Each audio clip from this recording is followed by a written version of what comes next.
जास्त मारू नको आमच्याला प्लॅन झाला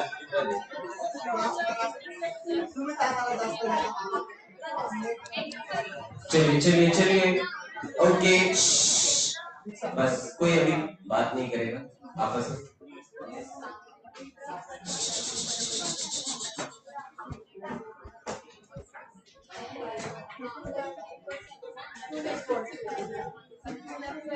चलिए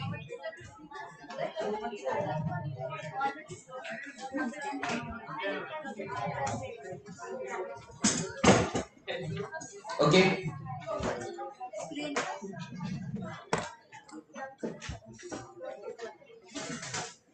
जरूर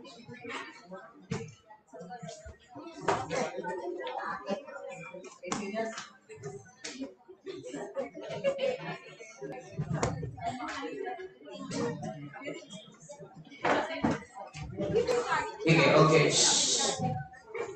मला पण दे कधी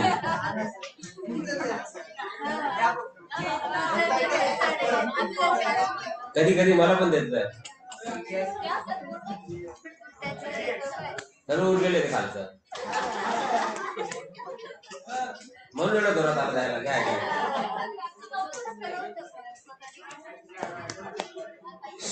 चलिए ओके चलिए दोस्तों बस बस अब हम बात करेंगे थोड़ा बस बस ऑडिटिंग एंड एश्योरेंस के बारे में आई होप आज आप लोग सब लोग नोटबुक लेके आए वेरी गुड ठीक है और मॉड्यूल ठीक very good please don't give me this reason कि भाई मॉड्यूल आया नहीं है प्रिंट निकाला नहीं है वगैरह वगैरह इत्यादि ठीक है कृपया करके ये रीजन ना दें चलिए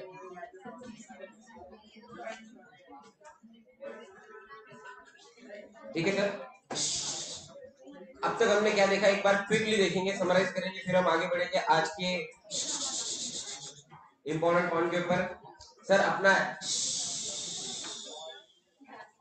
बैठ जाओ बेटा क्या होगा इलेक्शन में खड़े यस ठीक है ओके सर अब तक हमने क्या देखा एक बार ऑडिट का डेफिनेशन देख लेते हैं क्या है सर ऑडिट का definition auditing refers to which examination systematic and independent examination of which information of any entity whether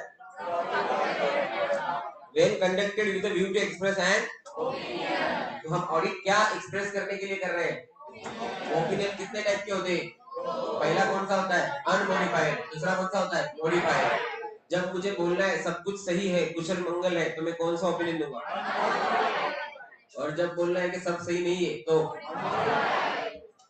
अच्छा क्या आपको लगता है कि मॉडिफाइड ओपिनियन सफिशिएंट है उसकी टाइप होनी चाहिए थोड़ा गलत बहुत ज्यादा गलत ऐसा होना चाहिए कि गलत गलत है या उसमें टाइप होनी चाहिए बिल्कुल उसमें टाइप है क्योंकि एक गलती है दो गलती है बहुत गलती है क्या है ऐसा ना तो हम देखेंगे उसको आगे जैसे जैसे हम आगे बढ़े दूसरा सर हम ऑडिट क्या करने के लिए कर रहे हैं सर हम ऑडिट एक भरोसा दिलवाने के लिए कर रहे हैं ऑडिट करके हमें घर नहीं जाना है ऑडिट करने के बाद हमें भरोसा दिलवाना है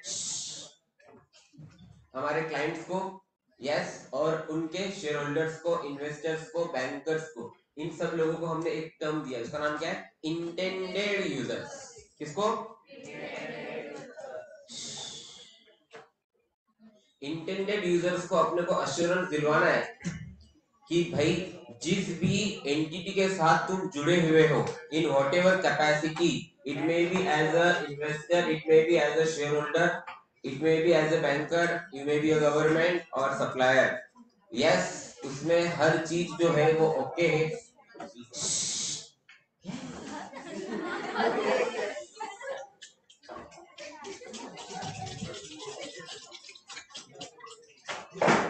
बस मैं ठीक है देखो अभी मैं तुम लोगों के बैच में एक बात बताऊं जिसको जहाँ बैठना होता है जिसके बाजू में बैठना तो बैठ लिया करो मेरे बाद में ना कुरकुर मत किया माझ्या जागेवर तो बसला त्याच्या जागेवर तो बसला by whatever relation and by whatever intention whatever। मैं इस रिदम पकड़ता हूँ ना, तो जब बच्चों को मैं मेरे इसमें ले लेता हूँ बराबर, तब आपको टुरपुर होता है। देख करेक्शन आदि करूंगे एक तरह से, ठीक है, बाद में मुझे बोर मत किया करो। तो यहाँ पे हम देख रहे हैं पहला पॉइंट, हमें क्लियरली होना चाहिए कि जो अश्योरेंस आएगा वो कभी भी एब्सोल्यूट एश्योरेंस नहीं रहेगा। इसका ऑडिटर का हमेशा कौन सा एश्योरेंस रहेगा? रीजनेबल। कौन सा रहेगा? रीजनेबल। गारंटी नहीं है लेकिन हाई लेवल। गारंटी का मतलब एक भी गलती नहीं, पॉसिबल ही नहीं है, क्योंकि सब्जेक्टिविटी है। जब भी आपको ऐसा लगे ना ऐसे कैसे, इमीडिएटली रिलेटेड पार्टी का एग्जांपल सामने आप कन्विंस हो जाओगे। कैसे? Can you identify each and every related party of your client? Because definition is not relative. टेट का डेफिनेशन है any person who is in capacity to influence you is your related party. मतलब imagine कीजिए शाम को खाना खाने के बाद, रात को मतलब आफ्टर डिनर आप वॉक पे निकले हो, शतपावली जाला अपन ऐसा ना, ऐसा ना, मतलब वॉक पे, हाँ ठीक है, इजी, ठीक है, वॉक पे निकले हो आप, आपके साथ एक दोस्त है, उसने बोला भाई ये शेयर मार्केट में पैसा लगा दे, बहुत अच्छा है, मैंने तो करोड़ों रुपए कमा लिए। उसका सुन के आपने भी इन्वेस्ट कर दी, क्या हो गया उससे? वो आपका क्या बन गया? बताओ। अब ऑडिटर को क्या जासूसी करनी पड़ी? हाँ डिनर हो गया, हाँ निकला घर से, नहीं डिनर, ये तो बाइक पे जा रहा है, अच्छा डिनर करने जा रहा है, तो ये प्रैक्टिकली पॉसिबल नहीं। इसलिए ऑडिटर कभी भी एब्सोल्यूट एश्योरेंस नहीं दे सकता। कौन सा देगा? रीजनेबल। तो प्राइमरी ऑब्जेक्टिव क्या ऑडिटर का? टू ऑब्टेन, या फर्स्ट ऑब्जेक्टिव में बोल लूं, to obtain whether FS are free from MMS. FS का मतलब है फाइनेंशियल स्टेटमेंट्स, एमएमएस का मतलब है मटेरियल स्टेटमेंट, ठीक है। तो पहला पॉइंट है हमें एक रीजनेबल एश्योरेंस ऑब्टेन करना है कि financial statements are free from MMS and prepared as per FRF. What do you mean by FRF? Financial Reporting Framework. सांचा, ढांचा, आसान भाषा में फॉर्मेट। बैंकिंग कंपनी के फॉर्मेट में कंपनी का बुक्स मत बने, इंश्योरेंस के फॉर्मेट में इलेक्ट्रिसिटी का मत बने, इलेक्ट्रिसिटी के फॉर्मेट में प्रोप्राइटर का मत बने। आगे बात समझ में, इसे क्या बोला जाता है? ऐसा ना, फाइनेंशियल रिपोर्टिंग फ्रेमवर्क। क्लियर है?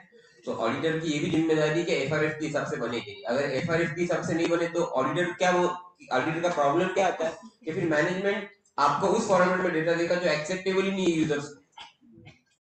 Is it clear? अब वैसे में दूसरी बात बोलूं आपको, तो ये पॉइंट नहीं भी लिखते ना तो भी रीजनेबल एक्शंस में कवर हो जाता, ठीक है, एमएमएस है ना फिर ये। Is it clear? तो अब एक बात आपको मैं यहाँ पे हाईलाइट करना चाहूंगा, एक पॉइंट है, वो है what do you mean by MMS. एक होती है मिस स्टेटमेंट और एक होती है, दोनों में डिफरेंस क्या है? Again there is a huge role of subjectivity. What is material for, you know, let's say small company having turnover of 1 crore, ठीक है। अब लेट्स से 1 करोड़ की टर्नओवर में गलती हो गई अगर 50 लाख की, तो ये एमएमएस ऐसा ना। लेकिन अगर 1000 करोड़ में गलती हो गई 50 लाख की, तो ये सिर्फ मिसस्टेटमेंट है। क्यों ये मिसस्टेटमेंट है? क्योंकि अगर 1000 करोड़ में 50 लाख की गलती हुई तो इसकी वजह से मेरे जो भी यूजर्स है उनका ओपिनियन अफेक्ट नहीं हो रहा है। Is it clear? यस, इसी को अकाउंट्स की भाषा में बोला जाता है materiality, an amount which can be ignored by an auditor, ऐसा ना। तो मटेरियलिटी क्या है? बेसिकली यहाँ पे अपने को ऑडिटर के पर्सपेक्टिव से मटेरियलिटी सोचनी है, यूजर्स के पर्सपेक्टिव से नहीं सोचनी है। अकाउंट्स में जो आपने पढ़ा था वो आपने अकाउंट्स के यूजर्स के पर्सपेक्टिव से पढ़ा था। यहाँ पे हम जो बात कर रहे हैं ये ऑडिट मटेरियलिटी की बात हो रही है। Audit materiality different from the user materiality. Auditor को ये सोचना है क्या मेरे को वो चीजें इग्नोर करनी है या उस लेवल तक की चीजें इग्नोर करनी है। एक लेवल में सेट करूंगा, मतलब अगर 1000 करोड़ की कंपनी है तो ऑडिट शुरू होने के पहले आपको डिसाइड करना पड़ेगा कितने तक की, कितने अमाउंट तक की एरर रहा तो भी मुझे फर्क नहीं पड़ता। Getting my point? ऐसा ना, अभी गेटिंग माय पॉइंट? तो ऑडिट शुरू होने के पहले ऑडिटर को और उसकी टीम को बैठना है साथ में, और साथ में बैठ के डिस्कस करके ट्रायल बैलेंस देख के ये अमाउंट पे पहुंचना है कि एक ऐसी अमाउंट पे पहुंचते हैं कि जिसके नीचे कोई भी एरर रहा तो मुझे फर्क नहीं पड़ता है, और उस अमाउंट को क्या बोला जाएगा? Audit material. क्या बोला जाएगा? This is different from user material, क्योंकि यूजर की मटेरियलिटी आप कभी निकाल नहीं पाओगे, वो कोई भी चीज से अफेक्ट हो सकता है। अब मेरा पैसा अगर लगा है, मान लो LIC के अंदर या बजाज फाइनेंस में लगा है या ICICI में लगा है, बराबर, तो ICICI के एक एम्प्लॉय ने शरणपुर रोड के ब्रांच ने कोई फ्रॉड कर दिया, इससे मैं इन्फ्लुएंस हो गया, ये यूजर मटेरियलिटी है, इसको आप कुछ नहीं कर सकते। लेकिन ये ऑडिट मटेरियलिटी नहीं, क्योंकि कितने हजारों ब्रांचेस, उसमें से एक शहर, उसमें से उस शहर के अंदर 20-30 ब्रांचेस, उसमें की एक ब्रांच, उसमें 100 एम्प्लॉय, उसमें का एक एम्प्लॉय, उसके हजारों ट्रांजेक्शन, उसका एक ट्रांजेक्शन, ये ग्लोबल या नेशनल लेवल पे ये इमटेरियल। लेकिन यूजर के लिए क्या होगा? इसलिए मटेरियलिटी आपको यूजर के साइड से नहीं देखनी है, आपको ऑडिटर के साइड से देखनी, ये क्लियर कर लीजिए।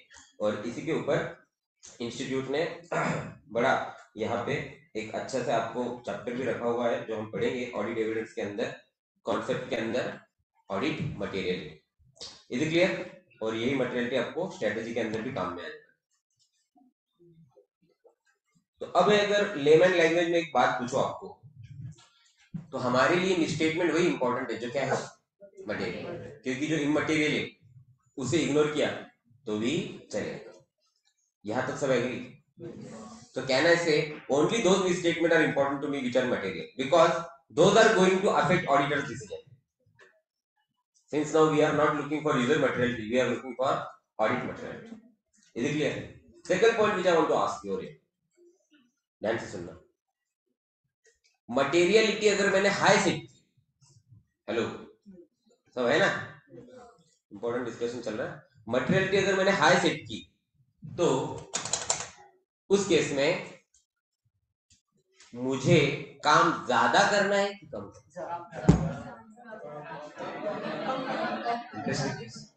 मटेरियलिटी अगर ज्यादा है तो काम ज्यादा होगा कि कम होगा? कम होगा? ज्यादा होगा? If I set high level of materiality, do I need to work more or less?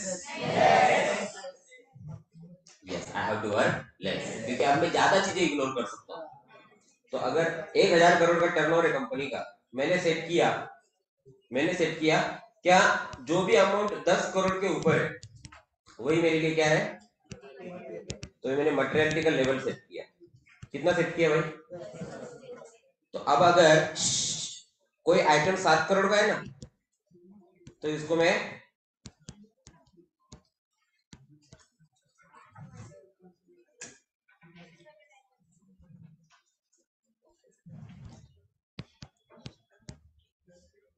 ऐसा ना इस कैटेगरी में डाल दो। अब जब 7 करोड़ का है, मान लो पूरा 7 करोड़ फ्रॉड है, तो भी क्या फर्क पड़ रहा है? इसलिए मैं उसको चेक ही नहीं करूँ। आगे बात सुनो, क्योंकि मेरे लिए मटेरियल क्या है, और अब वो 10 करोड़। अब जो 10 करोड़ के अबो आइटम है उसी में तो 10 करोड़ के ऊपर की गड़बड़ निकलेगी ना। अब एक इंपॉर्टेंट क्वेश्चन बच्चे पूछते हैं, सर आपने जो ये लिमिट सेट की 10 करोड़ की, कि भी 10 करोड़ के ऊपर की चीजें मटेरियल है, तो ये 10 करोड़ के ऊपर की गलती आपके लिए लिमिट है कि 10 करोड़ के ऊपर का आइटम? तो आपको 10 करोड़ के ऊपर की गलती आइटम में, बट फिर 10 करोड़ के ऊपर का आइटम ही क्यों चेक कर रहे हैं? क्योंकि जो आइटम ही 10 करोड़ के नीचे है उसमें गलती 10 करोड़ के ऊपर से कहां से? समझ में आई? ऐसा ना, जिसकी वैल्यू ही 2 करोड़ है उसमें मिसस्टेटमेंट 12 करोड़ होगा क्या? Unless otherwise provide.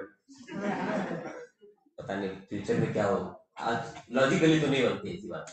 Repairs and maintenance PNL में 2 करोड़ है, अब इग्नोर करोगे, क्योंकि अगर पीएनएल में 2 करोड़ है तो इसमें गलती 12 करोड़ हो सकती है नहीं। इसलिए आप लाइन आइटम, अभी एक वर्ड याद रखना, जो आप ये देखते हो ना, रिपेयर्स, स्टाफ, सैलरी, इसको लाइन आइटम बोला जाता है। क्या बोला जाता है? Line item. So if the total of individual line item is not exceeding the materiality, can be ignored? Yes. If individual line item की total is less than materiality set by an auditor, can he ignore? Yes. Is it clear? बोलो। हाँ जी। अब यहाँ पे आता है वही जो मैं बताने वाला था, materiality can be set different for each line item because it is a subjective term. अब मुझे कहीं से तो भी, अभी देखो ऑडिटर का काम क्या है, मिस स्टेटमेंट ढूंढना और रीजनेबल एश्योरेंस देना। तो अभी तुम एक मैकेनिकल अप्रोच लेके चलोगे तो बच जाओ, बचते रहोगे हमसे, तो तुम्हें बचना भी नहीं है। मतलब ऐसे नहीं, देखो तुम्हें अगर कहीं से न्यूज आई 1,000 करोड़ की कंपनी का मैं ऑडिट कर रहा हूँ, example you are an employ, मैं ऑडिट कर रहा हूँ, मुझे कहीं से न्यूज आई, इसने आके बोला सर वो स्टाफ वेलफेयर चेक करना हो क्या, डायरेक्टर लोग घूमने जाते और स्टाफ वेलफेयर में डालते। मैं बोला हाँ क्या, कितना आइटम है, 6-7 करोड़, मेरे को क्या करना है, मेरा मटेरियल टिकट। अब बताओ, are we losing the essence of audit? That is not right. Yes हाँ जी,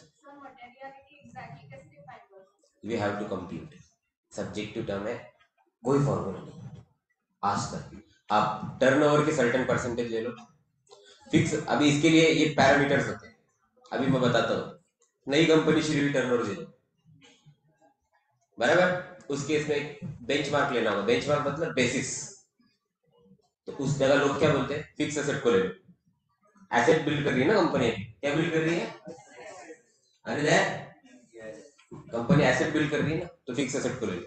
कुछ लोग बोलते खर्चे ही हो रहे, टर्नओवर जीरो है, तो खर्चों को बेच ले लो। कुछ लोग बोलते टर्नओवर बहुत है, प्रॉफिट कम है, टर्नओवर को बेच लो।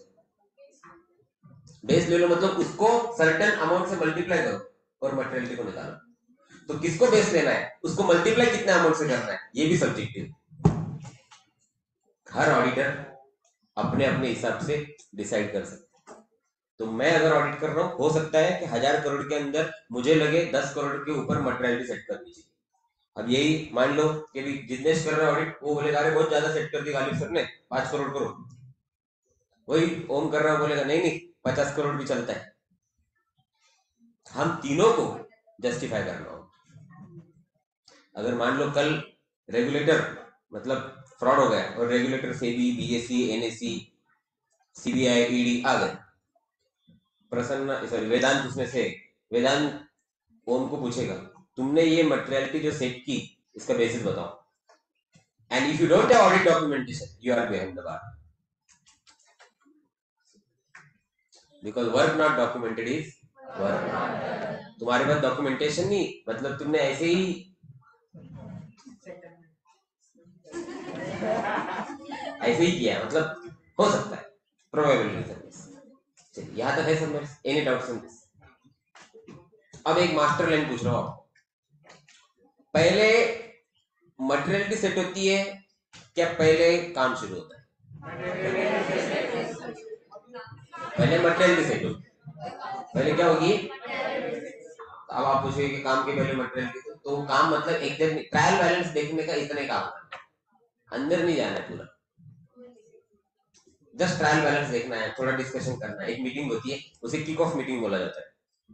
एक किक ऑफ मीटिंग होती है जहाँ पे हम लोग जाते थे क्लाइंट के इधर, सब लोग एकदम उस मीटिंग में ब्लेजर वेजर पहन के जाते थे हम लोग, यस ऐसा है किक ऑफ के लिए जा रहे हैं, वैसे बेचारे बस वहाँ पे जाके बैठते थे, क्लाइंट को समझते थे, ये वो अपने अपनी तरफ से लोग जो भी है डिस्कशन करते थे, तो हमें समझता था ये क्लाइंट की कितनी गड़बड़ी हो सकती है, प्रीवियस ऑडिटर ने क्या क्या रिपोर्ट किया है, ये ऐसा ना। इन सब चीजों को हम यूज करते थे, और ये सब चीजों को सुनने के बाद, समझने के बाद, एनालाइज करने के बाद हम हमारा प्रोफेशनल जजमेंट यूज करते थे। क्या यूज करते थे? और फिर हम डिसाइड करते थे कि मेरे को बेस क्या लेना है और उस बेस को कितने अमाउंट से मल्टीप्लाई करना है, तो मेरी क्या निकलेगी। हाँ जी।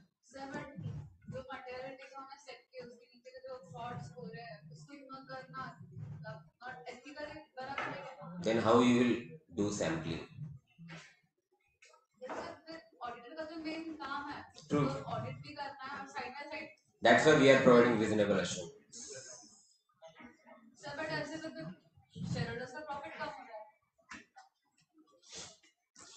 प्रॉफिट नहीं, आप उसके आगे की बात बोल रहा हूँ, उनका गोइंग कंसर्न डेंजर में, प्रॉफिट छोड़ो आप, मैं उसके आगे की बात बोल रहा हूँ। अल्टरनेटिव तो बताइए आप क्या है। आप एक्सपेक्ट करते हैं कि ऑडिटर हर एंट्री चेक करे? हर एंट्री नहीं, बट जितना अभी जैसे 10 करोड़ 7 करोड़ 7 करोड़ 10 करोड़ इतना फर्क थोड़ी है, 2 करोड़ 3 करोड़ तो ठीक है। तो I have solution for that. Materiality can not be same for each line item as I told. और उसी पॉइंट पे मैं आ रहा हूं, there is no fixed formula to compute materiality, so you can decide different level of materiality for each line item depending upon audit risk। जैसे कि अभी मुझे एक एम्प्लॉय आके बोल रहा है सामने से कि स्टाफ वेलफेयर में गड़बड़ है, तभी मैं क्या बोलूंगा, आपने क्या करना है, लिख के फ्री हो जाने का। हमने जो डेटा दिया उस पे काम किया है, कोशिश तो पूरी की है, फिर भी कुछ रह गया तो तुम तुम्हारा देख लो, ये लिख रहे हैं ना इन शॉर्ट ऑडिट रिपोर्ट। अब मुझे कॉल लेना है कि मुझे एथिक्स के हिसाब से इस रिस्क को समझ के उस पर एक्शन लेना है, और स्टाफ वेलफेयर के लिए मटेरियलिटी सेट करनी है 0। हर एंट्री चेक करेंगे क्योंकि सामने से एम्प्लॉय आके बोल रहा है, तो ऑडिट रिस्क क्या है, हाँ। सो कैन आई से नाउ, अगर ऑडिट रिस्क हाई है तो मटेरियलिटी क्या रहेगी, लो। कैन आई से if audit risk is high set the materiality at low. Clear है? अब अगला इसको ही कोशिश करना करेक्ट करने की। If there is a high risk low materiality sample size will be high. आगे बात सुन, ये क्वेश्चन एमसीक्यू में आएगा, ये आगे चैप्टर्स में आने वाला है, लेकिन अभी याद रखना। High risk you have to set low material, automatic नहीं होगी। ऑटोमेटिक कैसी होगी, आपका काम क्या है, तो एआई कर लेगा ना ऑडिट, ऐसा ना, तुमको सेट करनी पड़ेगी। तो बच्चे क्या बोलते हैं, sir there is an inverse relationship. मैंने कहा नहीं, you have to keep inverse relationship. Automatic कैसे होगी बताइए। और फिर क्या करते, मेरे को उल्टा पूछते, सर फिर ऐसे आपने बोला मॉड्यूल में तो लिखा है एक जगह there is an inverse relationship, फिर अगर मटेरियलिटी लो है तो रिस्क हाई कैसे होगी, मटेरियलिटी तो मैंने लो सेट की ना। मैंने कहा ढोकले पहले तू मटेरियलिटी सेट करता है कि पहले रिस्क देखता है। तो वो बच्चे ऐसा नहीं कि फिर वो उल्टा दिमाग लगाते। तो there is no inverse relationship, you have to keep inverse relationship. Automatic कैसे लिखी मुझे बताइए आप, सही बात है ना, you have to keep inverse relationship. हाँ जी, कुछ पॉइंट था, हो जाएगा नहीं, हो रहा है। हाँ जी, इसलिए तो मैं आपको ये सब्जेक्ट पढ़ा रहा हूँ कि आपको आपका व्यू क्लियर रखना है, और इसलिए चैप्टर नंबर 11 आपको इंट्रोड्यूस किया गया है ना बेटा।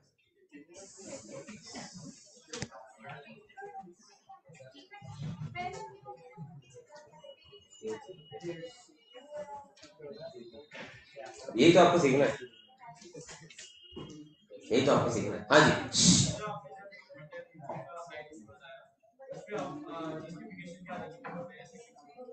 मतलब हाई रिस्क इसलिए लो सेट की, जस्टिफाई क्यों कर रहे हो, काम ज्यादा ही कर रहे हो ना तुम, काम कम कर रहे हो कि ज्यादा कर रहे हो, किसी को बताने की जरूरत नहीं। अभी ये तुम्हारा कॉल है, तुम्हारे इंटरनल पेपर है, तो तुम लिखोगे, एम्प्लॉय का नाम आएगा, कल उसका नाम कहीं जाएगा, उसका जॉब जाएगा। You should not do this thing sir. Management को तुम्हारी एक जासूस ने हमें बताया है, फिर उसकी तरफ देख के ड्रामाबाजी करोगे, हमें गुप्त सूत्रों से पता चला है, ये सब करने की जरूरत नहीं। हाँ जी, यस, ऑडिटर वाइज भी ऑडिटर, एक ही ऑडिटर अलग अलग लाइन के लिए अलग अलग रख सकता है, that is the beauty of material. हाँ जी,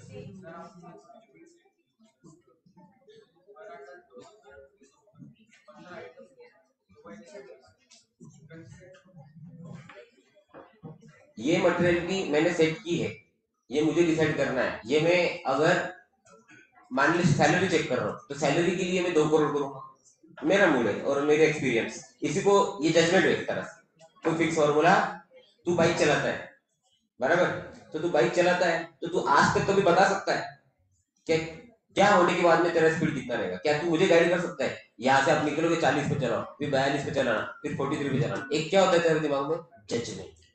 तो ऑडिटर को अपना जजमेंट यूज करके मटेरियल सेट करना। लेकिन जो तू बाइक चलाने में, क्रिकेट खेलने में, बैटिंग करते वक्त, ऐसा ना, जो जजमेंट यूज करता है वो तेरा पर्सनल जजमेंट है, यहाँ पे काम कर रहे हैं इसलिए से क्या बोलेंगे, प्रोफेशनल जजमेंट, दैट्स इट। तो जहां पे भी तुमको लगे कि तुमको ये बोलना है, ऑडिटर अपना अपने हिसाब से करेगा, तो उसको लगे वर्ड रिप्लेस करने का, auditor should use professional judgement. Now what is professional judgement, combination of 3 things, skill, knowledge, experience. कौन सी 3 चीजें, स्किल, नॉलेज, एक्सपीरियंस। हाँ जी, यही सब। क्यों तुमने सेट किया 10 करोड़, तो मैं बोलूंगा 1000 करोड़ था, ऐसा ना, उसको मैंने सोचा ऐसा होना चाहिए, प्रोफेशनल जजमेंट लगाया, यस इंटू 1% कर दिया। क्यों 1%? उसका रीजन देना पड़ेगा मुझे। हाँ जी, डिपेंड्स अपॉन ऑडिट रिस्क। उसके लिए चैप्टर है, उसके लिए आपको आना पड़ेगा मेरे साथ। Chapter number 3, risk assessment. हाँ जी, तो मैनेजमेंट को मैं पता कि ऑडिटर 10 के ऊपर का है, तो वो नहीं 10 के नीचे के करेंगे, इसलिए मैनेज नहीं होना है ना आपको क्लाइंट के लिए, मतलब पता नहीं चलता, उनको नहीं चलना चाहिए पता, इसलिए auditor should not be familiar. अभी हम इंडिपेंडेंस पढ़ा ना, पढ़ा कि नहीं पढ़ा? उसमें एक थ्रेट है, इंडिपेंडेंस कब कॉम्प्रोमाइज होता है, इसमें एक थ्रेट है, इसका नाम है familiarity threat. If auditor become familiar with the client, वो एक मूवी आई थी देखो अनुष्का शर्मा की, जिससे करो व्यापार उससे कभी ना करो। वो मेरा क्लाइंट है, डिलाइट में था, वो जो क्लाइंट के जाता था अभी उसका वो जमाई है, तो मैं उसको चिढ़ाता हूँ, तेरे तरह सब चेक करना है, मैं एक दिन डालने वाला हूँ कंप्लेंट सेबी में कि तू जितने ऑडिट पीरियड गया है you become you know you have to check the familiarity threat that you have, you know। नहीं बोले तब ऐसा कुछ नहीं, ये तेरा रेट्रोस्पेक्टिव ऑडिट होना चाहिए।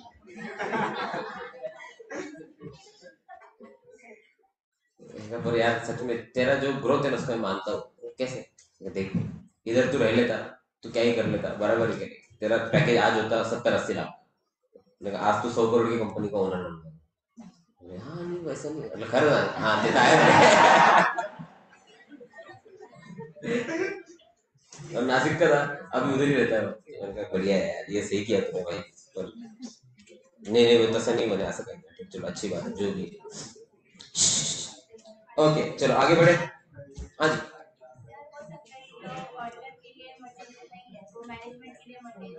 मैनेजमेंट से क्या लेना देना, आप अपना अपना चल रहा है, ना हम यूजर के बारे में सोचेंगे ना मैनेजमेंट के बारे में सोचेंगे, हम सिर्फ किसके बारे में सोचेंगे, अपने बारे में।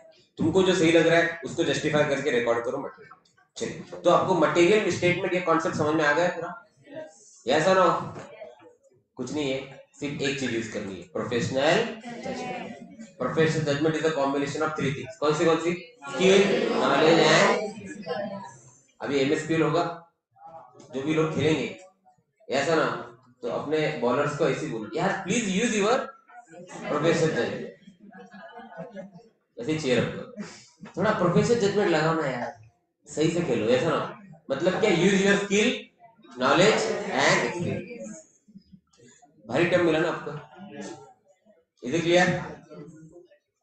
चलिए, और दूसरा जो ऑब्जेक्टिव है क्या है अपना, to report on financial statement and communicate as required by the SS. तो जो स्टैंडर्ड्स में लिखा है वो हिसाब से कम्युनिकेट करना है। अभी कौन से स्टैंडर्ड में लिखा है कम्युनिकेट करने के लिए, इसके बारे में जस्ट एग्जांपल लिख लेते हैं हम यहाँ पे, ताकि जब आप रिवाइज करो तो आपको दिक्कत ना हो। ऐसे 260 एंड ऐसे 265, communicating the matter with those charged with governance and communicating the matter with related to internal control to those charged with governance। ये नाम हम बाद में याद करेंगे, अभी सिर्फ नंबर लिख लो, 260 एंड 265, सॉरी 260 एंड 265, दो ऐसे थे, ठीक है। चलिए चलो एक चीज तो क्लियर हो गई, कौन सा एश्योरेंस ऑब्टेन करना है अपने को, MCQ alert. Reasonable assurance is to be distinguished from absolute assurance. Absolute assurance is a complete assurance underlying or a guarantee, guarantee को bracket, that FS are free from MS. However, underline, reasonable assurance is not a complete guarantee. However, it is a high level assurance. High level assurance को box MCQ के लिए mark करेंगे, plus आपको correct incorrect में आ सकता है।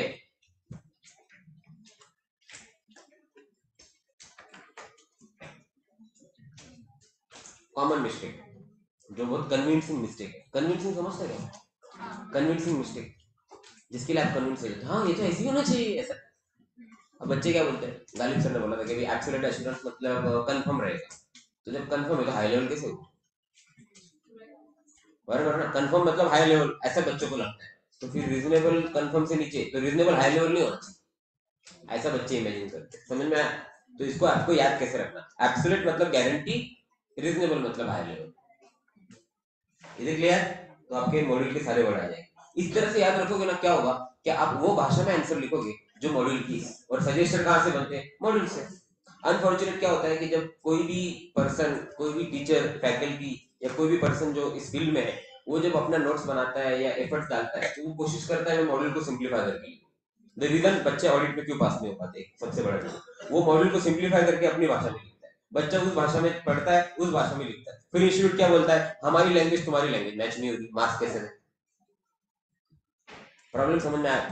ये सबसे बड़ा प्रॉब्लम है। और इंस्टीट्यूट ने अलग अलग फोरम पे अलग अलग बार स्टूडेंट चार्टर्ड अकाउंटेंट न्यूज़लेटर में भी बोला है कि हमें मॉड्यूल की भाषा में जवाब चाहिए, आपकी भाषा में नहीं चाहिए, क्योंकि आपको सीए बनने के बाद में ये भाषा में काम करना, आपकी भाषा में नहीं करना। मिस्टेक मिस्टेक ऐसे लिखोगे कि आप सीए बनने के बाद क्या लिखोगे? मिस्टेक।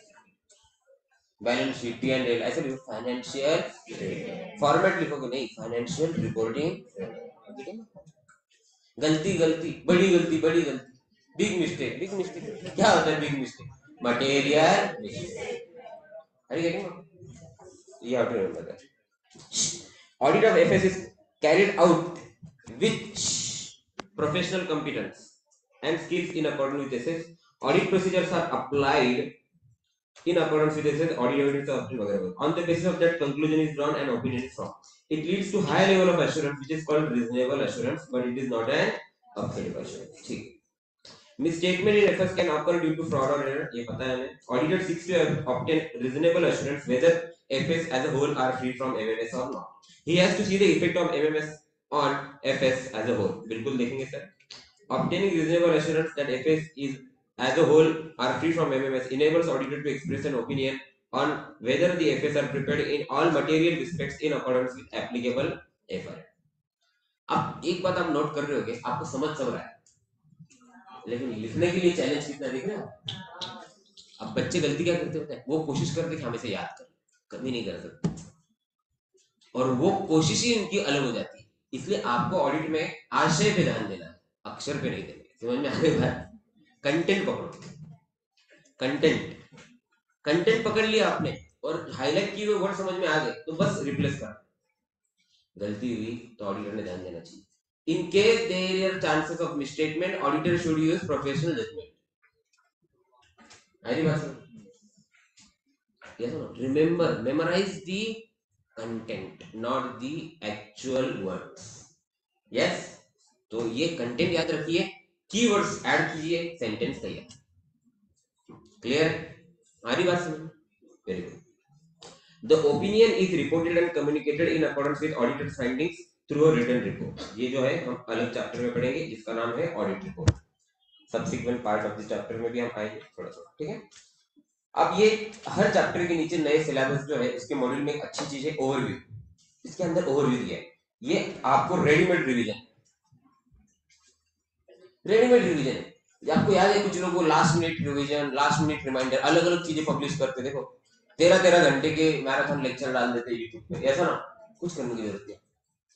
वो दिन आपका है, सिर्फ आपका है, हम आपके लिए पेपर लिखने नहीं आना। तो फॉल्स कॉन्फिडेंस में बच्चे, फॉल्स कॉन्फिडेंस होता है पता है आपको, मैं खड़ा हूं आपके साथ, लिखो पेपर, ऐसा नहीं होता है। तो आपको उस दिन की तैयारी आज से करनी है खुद के लिए। Yes, using the resources. Is it clear? तो ये आपके लिए रेडीमेड रिवीजन किया है नए मॉडल, और कुछ करने की जरूरत नहीं, ये पढ़ के जाना है, इसको जहां जहां दिखे आर करो। अब देखो इसमें सब कुछ है। Obtaining reasonable assurance, giving reasonable assurance leads to formation of opinion, report करना है, reporting according with auditor's findings, communicate करना है, reporting and communication in according with standards and audit, उसी चीज को समराइज करके देखो। क्लियर है? यस। तो अब तक हमने क्या क्या पढ़ लिया? अपना प्राइमरी ऑब्जेक्ट बता दीजिए एक बार, क्या है? To obtain reasonable assurance that FS are free from MMS and are prepared as per FRS. FRS मतलब क्या? तो बड़ी कॉमन सेंस की बात है, शेड्यूल तो चेक करोगे कि नहीं, कम से कम शेड्यूल 3 में बनाए कि नहीं? बिल्कुल करेंगे सर। सेकेंडरी ऑब्जेक्ट क्या है अपना? to communicate and report in accordance with SS. SS का लॉन्ग फॉर्म क्या है? अब एक बच्चे ने कल मुझे सवाल पूछा था कि ऑडिटर वो क्यों चेक करेगा, ये क्यों चेक करेगा, और केमिकल फॉर्मूला क्यों चेक करेगा, ऐसा एक थोड़ा हीटेड आर्ग्यूमेंट चल रहा था कल, याद है ऐसा ना? तो एक बच्चे ने इसका जवाब दिया, वो अपने किस में नहीं आता है. We have to understand what it includes and what it excludes. Keywords, do you agree or not? Scope में क्या इंक्लूड होता है और स्कोप में क्या एक्सक्लूड होता है, इंपॉर्टेंट पॉइंट. आइए इसको ध्यान से समझेंगे.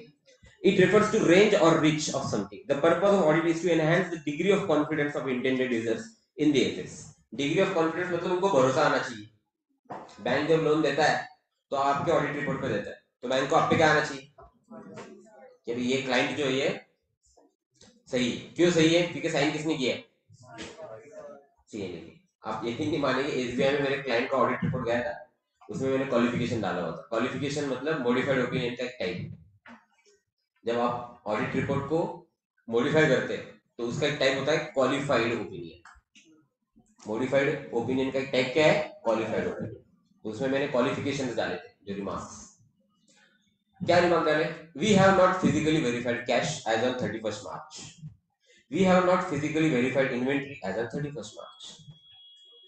बराबर. बोले सर आपने क्वालिफिकेशन क्यों डाला? मैंने कहा क्योंकि हमने चेक नहीं किया. बोले हम लोन नहीं दे सकते. ठीक है मत दो. क्लाइंट बोल रहा है कि सर ये ऐसा ऐसा क्यों? तो बिल्कुल सही है, क्योंकि तूने 31st मार्च को हमको बुलाया कैश चेक करना है, हमने तो पूछा था हमारे, तूने बोला मैं बाहर हूँ, मेरा ऐसा है वैसा है, मुझे नहीं जमेगा. हमने जब चेक नहीं किया तो हम तो डालेंगे. बैंक ने लोन देने से इनकार कर दिया, हम लोन नहीं देंगे क्योंकि ऑडिटर बोल रहा है उसने कैश और इन्वेंट्री चेक नहीं की. अब मुझे बोल रहा है रिमार्क हटा दो, अगले साल हटेगा 31st मार्च 24 जब तुम हमें चेक करने के लिए बुलाओ. इसी क्लियर? बोले सर कुछ और कर नहीं सकते. तो हमने बैंकर्स को रिक्वेस्ट की कि आप आपके असेसमेंट में चाहिए तो ये समझ लो कि हमने कैश और ये वेरीफाई नहीं किया है. आप जाके सरप्राइज चेक कर लो आज की डेट में, और आज की डेट में सब कुछ सही मिलता है तो एज्यूम कर लीजिए कि तब भी सही होगा, और आप कॉल लीजिए. इससे ज्यादा हम कुछ नहीं कर सकते, हम तो रिपोर्ट चेंज नहीं करेंगे.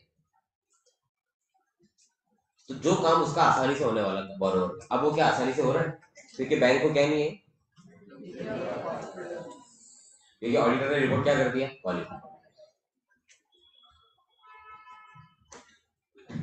कितना दिमाग मेरे को लगाना पड़ा, सोच रहे हो? कस काय पण मग तुम्ही यायचं ना, आम्ही का नाही म्हटलो, तुम्ही सांगायचं ना आम्ही असं करू. इमेजिन कर रहे हो आप? बहुत तेज चला रहा था ये. मैंने कहा भैया हम चेक नहीं कर सकते. तो यूजर्स कौन कौन होते हैं? Share holder, employees, customer, government वगैरह. ठीक है. Enhancing degree of confidence is achieved by the expression of an opinion by the auditor whether FS are prepared in material aspect in accordance with FR. Example: unmodified opinion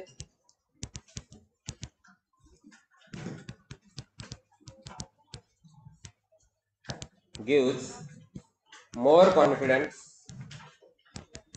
Unmodified opinion gives more confidence to users.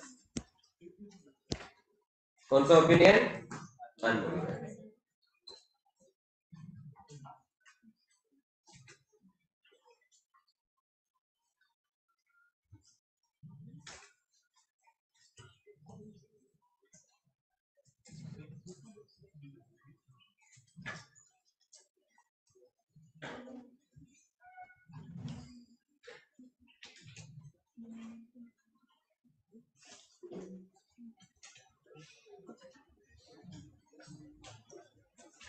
चलिए done. ये clear है? अब FRF को मतलब हमने देख लिया. adopted in the preparation present that we use accepted वगैरह. एग्जांपल शेड्यूल 3 लिख दो इधर. अच्छा लिखा है, सॉरी कुछ करने की जरूरत. ठीक है. चलो, the following parts are included in scope of audit. इसको आगे करेंगे. क्वेश्चन आ सकता है. Explain scope of an auditor.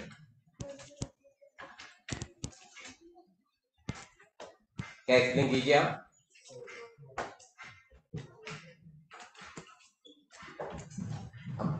इसमें वापस बता रहा हूँ, मैं पहले ही माफी मांग रहा हूँ आपसे, फिर से आपको आपका जो सेंस है वो बोल सकता है क्या है टेस्ट, ऐसा हो सकता है। एक बार बोल दिया ना, वही चीज को रिपीट कर, ऐसा हो सकता है। Number 1, coverage of all aspects. Audit of FS should be organized adequately to cover all aspects of the entity relevant to the financial statement being audited. अब कितना वेग स्टेटमेंट है, सब चेक करो जो जो इंपॉर्टेंट, मतलब क्या करो जो तुमको लगता है इंपॉर्टेंट। अब हम कैसे डिसाइड करो, तुम्हारा यूज करो क्या, प्रोफेशनल जजमेंट। समझ में आ गई बात, आई गई, ऐसा ना हो। अब बैंकिंग के लिए क्या इंपॉर्टेंट है, तो लोन इंपॉर्टेंट है, इन्वेस्टमेंट इंपॉर्टेंट है, डिपॉजिट्स इंपॉर्टेंट है, खर्चे इंपॉर्टेंट है। ट्रेडिंग के लिए क्या इंपॉर्टेंट, इन्वेंटरी इंपॉर्टेंट है, वर्किंग कैपिटल इंपॉर्टेंट है, मैन्युफैक्चरिंग की plant, supervision, production, wastage, defects. अब बोलेंगे सर आप जो बोल रहे हो ये तो ठीक है, लेकिन हम कैसे याद रखें।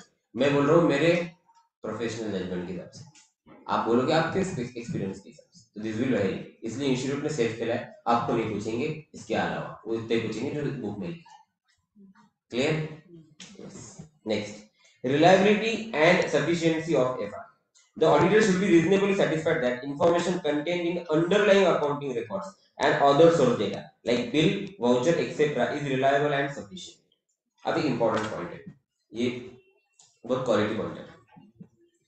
जो भी अकाउंटिंग के ऊपर तुम रिलाय कर रहे हो, अभी तुम मान लीजिए खर्चे चेक कर रहे हो, तो खर्चे में आपको दिख रहा है रिपेयर्स एंड मेंटेनेंस, पीएनएल में लाइन आइटम है 2 करोड़ का, आपने बोला इसका लेजर मंगाओ, अब रिपेयर मेंटेनेंस के अंदर लेजर मंगाया तो उसमें दिख रहा है, क्या दिख रहा है, खर्चे 50,000, 20,000, 2 लाख, 10,000, 3 लाख, 6 लाख वगैरह वगैरह। Is it clear? आपका क्वेश्चन ये होना चाहिए, ये जो एंट्रीज रिकॉर्ड की है आपने, इसका क्या दीजिए मुझे, तो वो जो बेसिस होता है ना, वो बेसिस को क्या बोला जाता है, अंडरलाइंग अकाउंटिंग। शब्द दिख रहे, वर्ड देखा क्या, क्वालिटी यूज कर सकते थे simple word.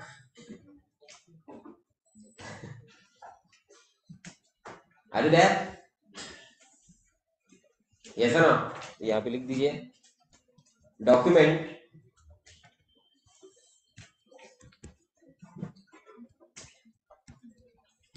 on the basis of which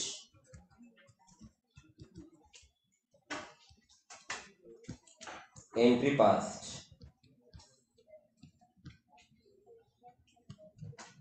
वो डॉक्यूमेंट जिसके बेसिस पे क्या पास की गई है, उसे क्या बोला जाएगा, underlying accounting record.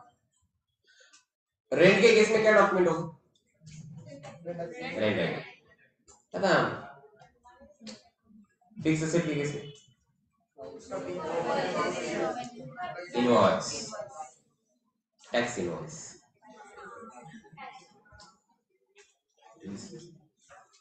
a tax invoice where amount of tax paid has been shown separately in accordance with the applicable rules under CGST. Okay, वो सब इंटरव्यू में बोलना, ठीक है, इंटरव्यू में ज्यादा मत बोलना, तो इसमें पूछा कौन सा रूल रेलेवेंट, ऐसा ना हो जाएगा, ठीक है। कह रहे ऐसे क्यों बोल रहे हैं, हम ऐसे लिखते देखते हैं as per relevant section of relevant act, ऐसा ना हो जाएगा, ठीक है। The auditor makes a judgment of reliability and sufficiency. अब नेक्स्ट मेरा क्वेश्चन, रिलायबल है कि नहीं, ये कैसे डिसाइड करो। चलो एग्जांपल लेते हैं, ये बिल है, अभी इनकी कंपनी है, इन्होंने मुझे बुलाया, ठीक है, यस, इनकी कंपनी है कॉनमैन लिमिटेड, कॉनमैन लिमिटेड, ठीक है, यस है ना, इनका मोटर है 21 दिन में, ये इनका मोटर, ठीक है। तो अब ये भी सीए, इनका ऑडिटर रूम है, इनका रिपेयर्स मेंटेनेंस का मैंने खर्चा निकाला, टोटल है 2 करोड़, कितनी दोस्तों, 2, और बाद में ये बाय ट्रांसफर हो गया पीएनएल को 2 करोड़, ऐसे ही करते हैं ना, याद है ना, तो 2 करोड़ रुपए पीएनएल में चला गया। मैंने कहा 2 करोड़ तुम्हारे पास गाड़ी का है, फिक्स एसेट में तो व्हीकल ही नहीं दिख रही, फिक्स एसेट में व्हीकल नहीं दिख रही है, और कंपनी की पीएनएल में खर्चा क्या है, तेरे बोला अरे हाँ बघायचंच राहिलं, अरे मोनी क्या अपन ने निकाला था कंपनी में फॉरेन जाने के लिए, इसके बिल बनाए थे ना, मतलब क्या कर रही है, डुप्लीकेट बिल बना के किसी थर्ड पार्टी के नाम से लेते हैं। एग्जांपल वेदांत है, तो वेदांत को बोलते हैं कि तू डुप्लीकेट बिल दे हमें रिपेयर्स मेंटेनेंस का, हम तुझे चेक देंगे, ऐसा ना, और तू बाद में वो कैश निकाल के हमको दे देना। इस तरीके से अपन फ्रॉड करें, मतलब siphoning the funds from the company. ठीक है, अब मैं पहुंच गया उधर, मैंने कहा बिल बताओ, इनवॉइस दो रिपेयर्स मेंटेनेंस, उन्होंने बोला ये रहे, इनवॉइस तो मिल गई। अब क्या चेक करनी है उसकी, अब क्या करें, बिग क्वेश्चन। पहला सवाल, there is no fix assets, no vehicle in your balance sheet. मैंने जवाब दिया है, we have taken vehicle on rent, और सॉरी पैराडाइज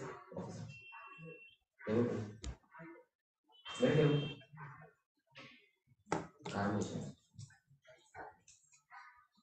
लग रहा है भेजो किसको,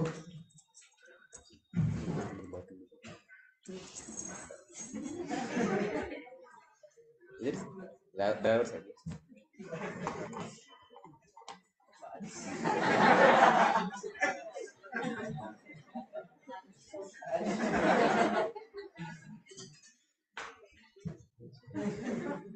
बुल्डोजर बुल्डोजर भी खींचेंगे। चलिए, तो बिग क्वेश्चन क्या है अभी, how to determine whether the underlying accounting record is reliable और, बताओ तुम क्या करोगे मेरी जगह रहोगे। मैंने क्या मांगा, इनवॉइस दे दिया, मैंने कहा दिख नहीं रहा है बैलेंस शीट में, बोले जो व्हीकल हम रेंट पे लेते हैं ना उसका रिपेयर भी हम करते हैं, बोला मैं रेंट दिख रहा है, थर्ड पार्टी, पहले मैंने जी वेदांत, वेदांत बोले आई एक्सपेक्टेड योर कॉल, बोला आप बोले hello this is Vedant, I am calling from before, काय नंबर 7 कोणी दिला, बोला तुम्ही बोला ना, कॉन्वेंट ना, कॉन्वेंट लिमिटेड ना, हाँ सब ओके रखो। प्रॉब्लम समझ रहे क्या, प्रॉब्लम ये रियल लाइफ प्रॉब्लम है, ये रियल लाइफ प्रॉब्लम है। यस, आइए जवाब ढूंढते हैं, मॉड्यूल क्या बोलता है।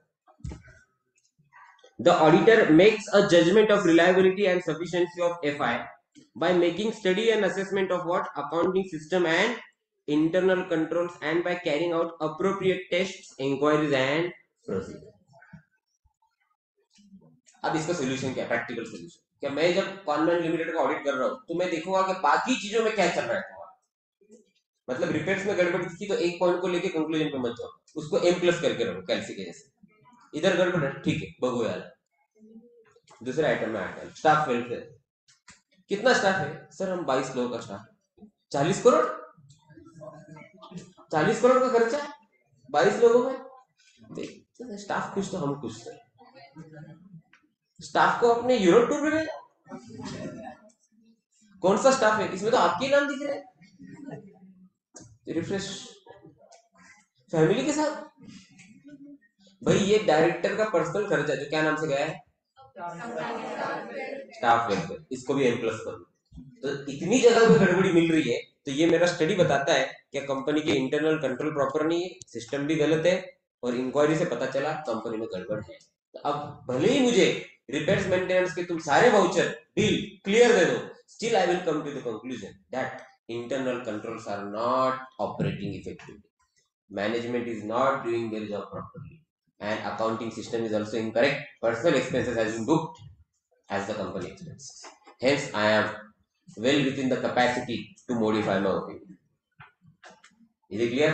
इसका मतलब तुमने सिर्फ एक्यूरेट बिल लेके आ गए, फिगर टू फिगर मैच करा दिया मैथमेटिकली, इसका मतलब तुम सब क्लियर हो गए, ऐसा नहीं।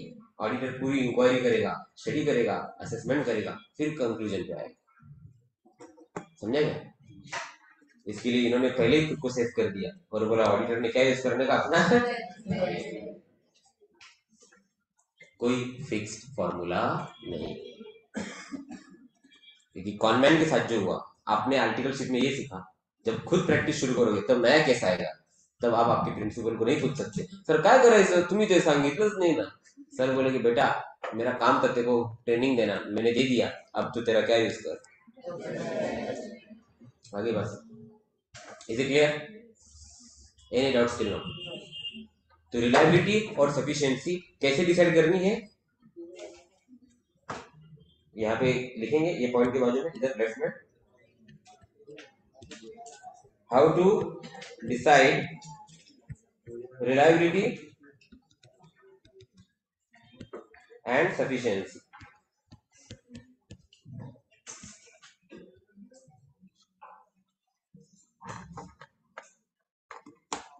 किसकी बोल रही है?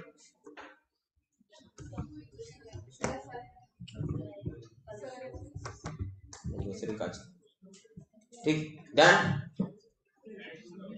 And sufficiency. How to decide reliability and sufficiency. Any doubts till now? बढ़े आगे. तीसरा point,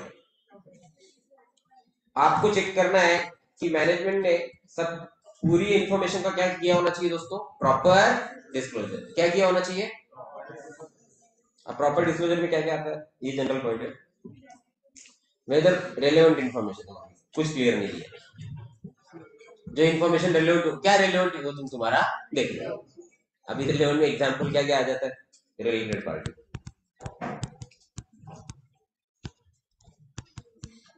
related party transaction.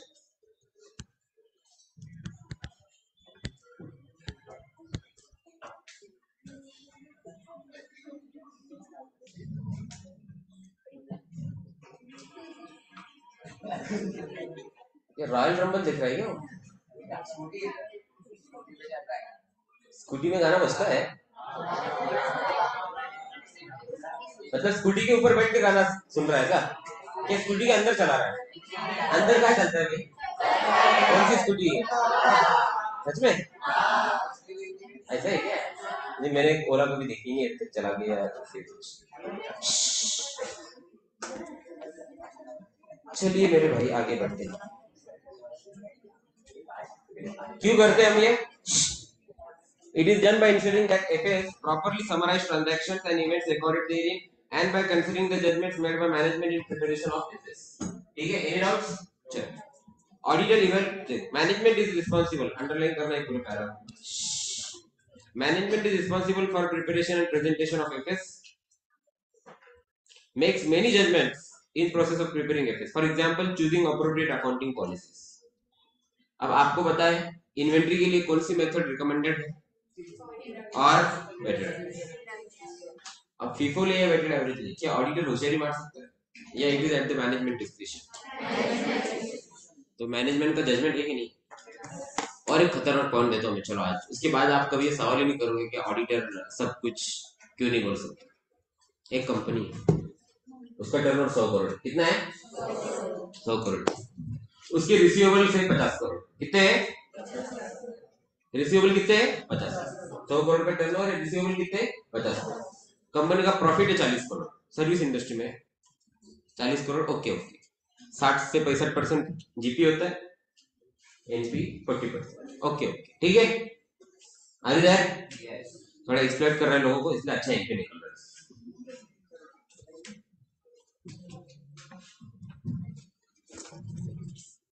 Table पे इधर टेबल, मेरी टेबल पे मैं फोन करता हूँ.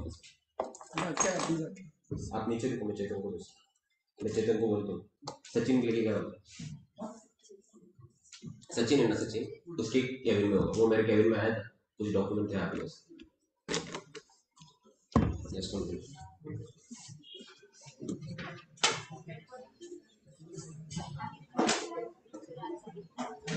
Make just one call.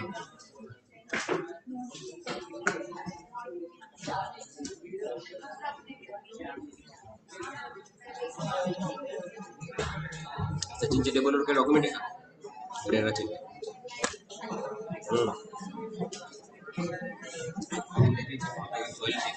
माझ्या हातात होते ना.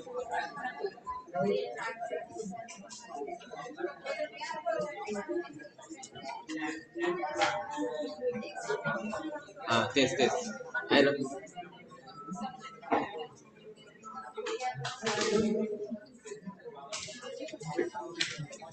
सचिनच्या इथं बघ, नाही तर इथं बघ, प्रिंटरच्या इथं बघ, खोललं खोललं खोललं किंवा माझ्या टेबलला. हां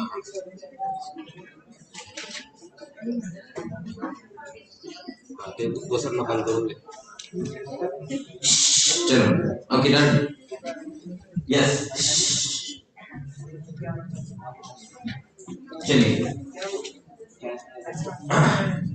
सो एक मैनेजमेंट जजमेंट के बारे में हम बात कर रहे हैं. मैनेजमेंट का एक जजमेंट है जिसके बारे में हम डिस्कशन कर रहे हैं. एक कंपनी है दोस्तों, चलो मैं आ गया वापस, इधर ध्यान देंगे. 100 करोड़ का टर्नओवर है, 40 करोड़ का एनपी है, ये पीए की पोजीशन है.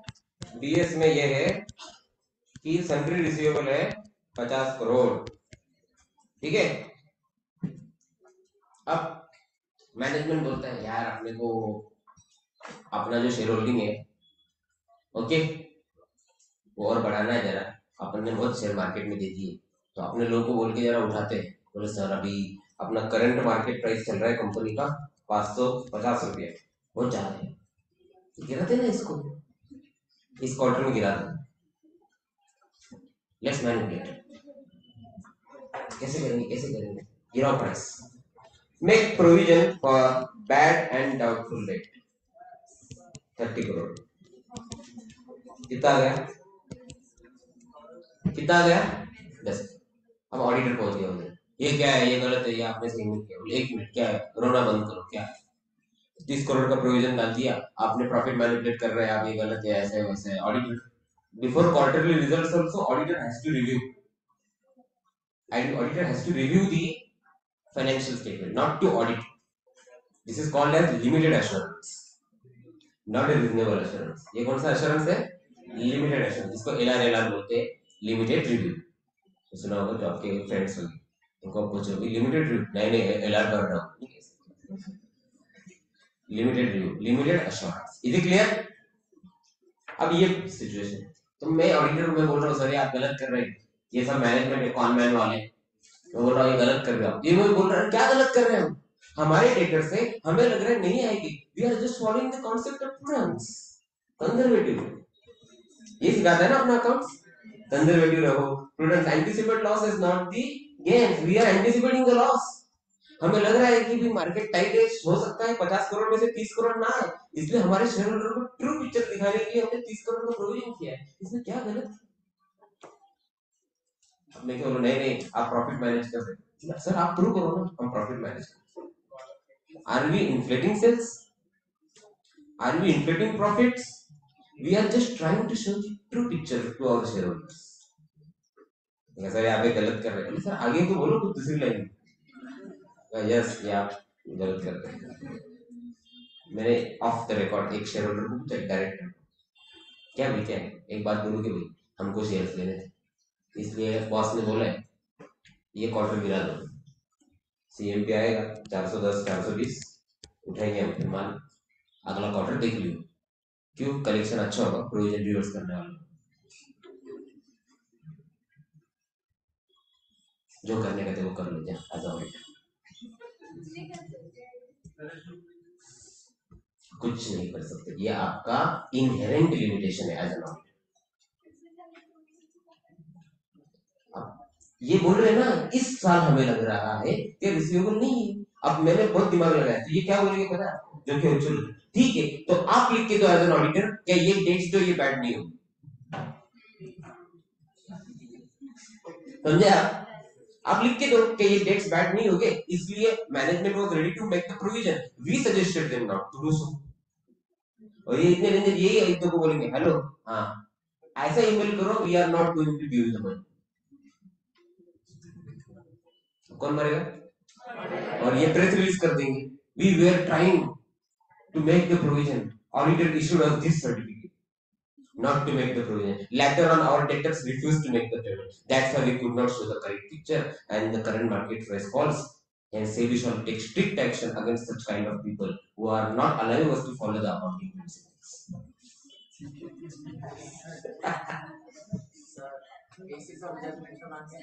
हाँ तो ये जजमेंट नहीं आएगी पैसे, मार्केट टाइट है, 2-3 लोगों को बोल देना ईमेल करो, नहीं दे सकते। तेरे कार्य करते रहिए, कस्टमर को बोल देना, ऐसा लिखो we are unable to give you the funds for next 2 years. क्या कर लोगे? क्या कुछ कर सकते हो एज एन ऑडिटर? क्वालिफाई कुछ भी नहीं कर सकते आप। क्वालिफाई करने के लिए बेसिस फॉर क्वालिफिकेशन देना पड़ता है। कल पढ़ा, क्या दे सकते हो? बेसिस क्या, ये तो बताइए क्या गलत किया उन्होंने, ये तो बताइए आप मुझे, गलत क्या है इसमें? Accounting principle conservatism prudence follow करते हैं। प्रूव करना पड़ता है ना, प्रूव करना पड़ता है देवी जी, कानून क्या मांगता है। इंटेंशन प्रूव नहीं होते, फैक्ट्स प्रूव होती है।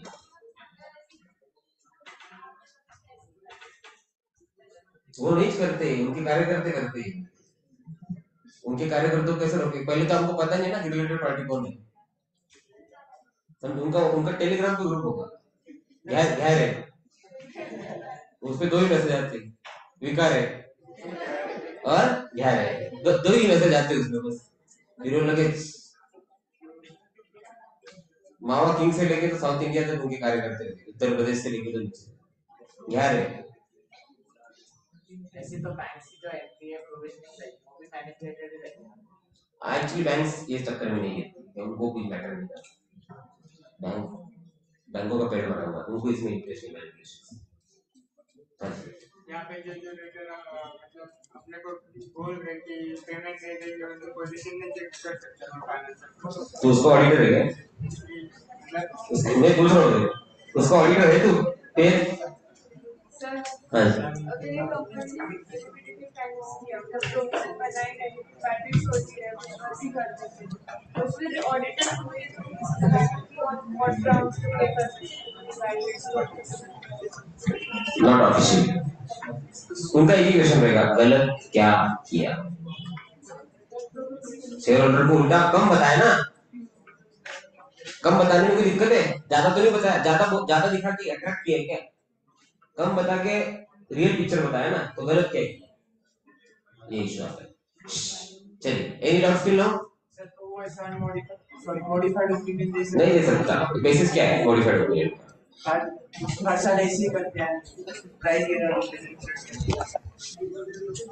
तो अब इसको सोल्यूशन एक ही है कि मैनेजमेंट का जो जजमेंट है, क्या है मैनेजमेंट का? यहाँ पे इसको एग्जांपल लिखो, provisions for bad debts, warranty इत्यादि एक्सेट्रा। वारंटी समझते क्या? जितने मोबाइल बनते हैं उसके रेशियो में प्रोविजन डालनी पड़ेगी, इतने मोबाइल खराब हुए। वारंटी की प्रोविजन भी एक तरह से क्या है? एस्टिमेट, जजमेंट है। उसके बाद में एक ग्रेच्युटी करके चीज होती है, प्रोविजन फॉर ग्रेच्युटी, ये भी क्या है? एक तरह से एस्टिमेट। और एक चीज होती है यूजफुल एस्टिमेटेड लाइफ, वो भी क्या है? मैं ये मोबाइल लेके बोलूंगा 20 साल लाइफ,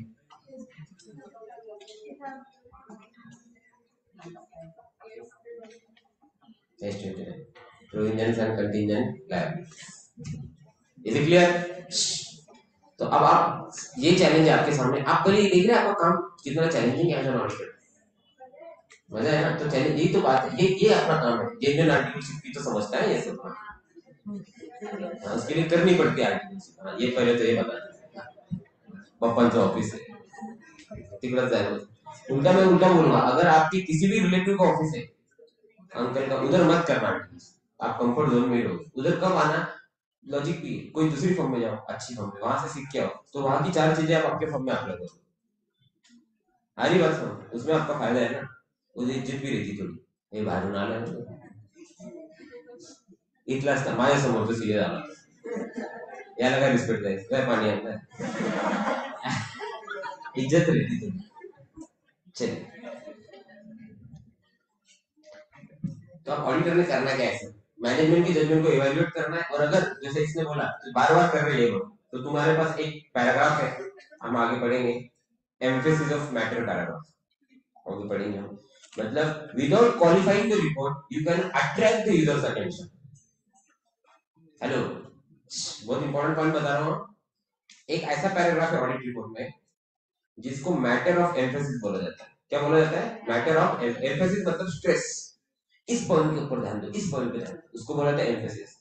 उसकी खासियत यह है कि whatever you include in this para, it will be assumed that you don't want to qualify, but you want to tell your users something. Company का एमलगेमेशन हो रहा है, कुछ गलत है, फ्रॉड है। अब ऑडिटर क्या बोलता है? मुझे मेरे मेंबर्स को बताना है जिनका मैंने ऑडिट किया कि कंपनी का एमलगेमेशन हो रहा है, लेकिन जगह ही नहीं है ऑडिट रिपोर्ट, लिखो किधर? तुमने एक तो बोला गलत है तो लिखो, नहीं तो लिखो सब ओके। अब ये गलत भी नहीं है और ओके तो वैसे भी है, लेकिन ये इंपॉर्टेंट हादसा एक चीज हो रही, वो लिखने के लिए एक पैराग्राफ दो। फिर ऐसे 705 706 लाया गया और ऐसे 706 बोलता है emphasis of matter paragraph on other matter paragraph. Whenever an auditor wants to, without qualifying the report, attract the user's attention towards a certain point, include it in MOE paragraph. तो शॉर्ट में बोलते हैं इसको matter of emphasis. उसमें तुम ये लिख सकती हो क्या? From the past 3 years management and each quarter is making the provision and reversing it subsequently. Hence, the user should keep the fact in mind before making any investing decisions with relation to the company. That is your true spirit as an auditor. क्या? हाँ, फिर ammo के अंदर फिर लिखोगे क्या? Reason नहीं लिखोगे क्या? ये भी लिख सकते हो, company is going to get amalgamated, company is going to acquire. MO के अंदर कुछ भी लिखो। एक पैरा देखते हैं अपन एमओ का, अगर इसके रिपोर्ट में मिलता है ए के, तो ए में तो सीधा क्वालिफाई कर दिया ना उसने, देखा क्या आपने? एमओ है कि इसमें देखते हैं,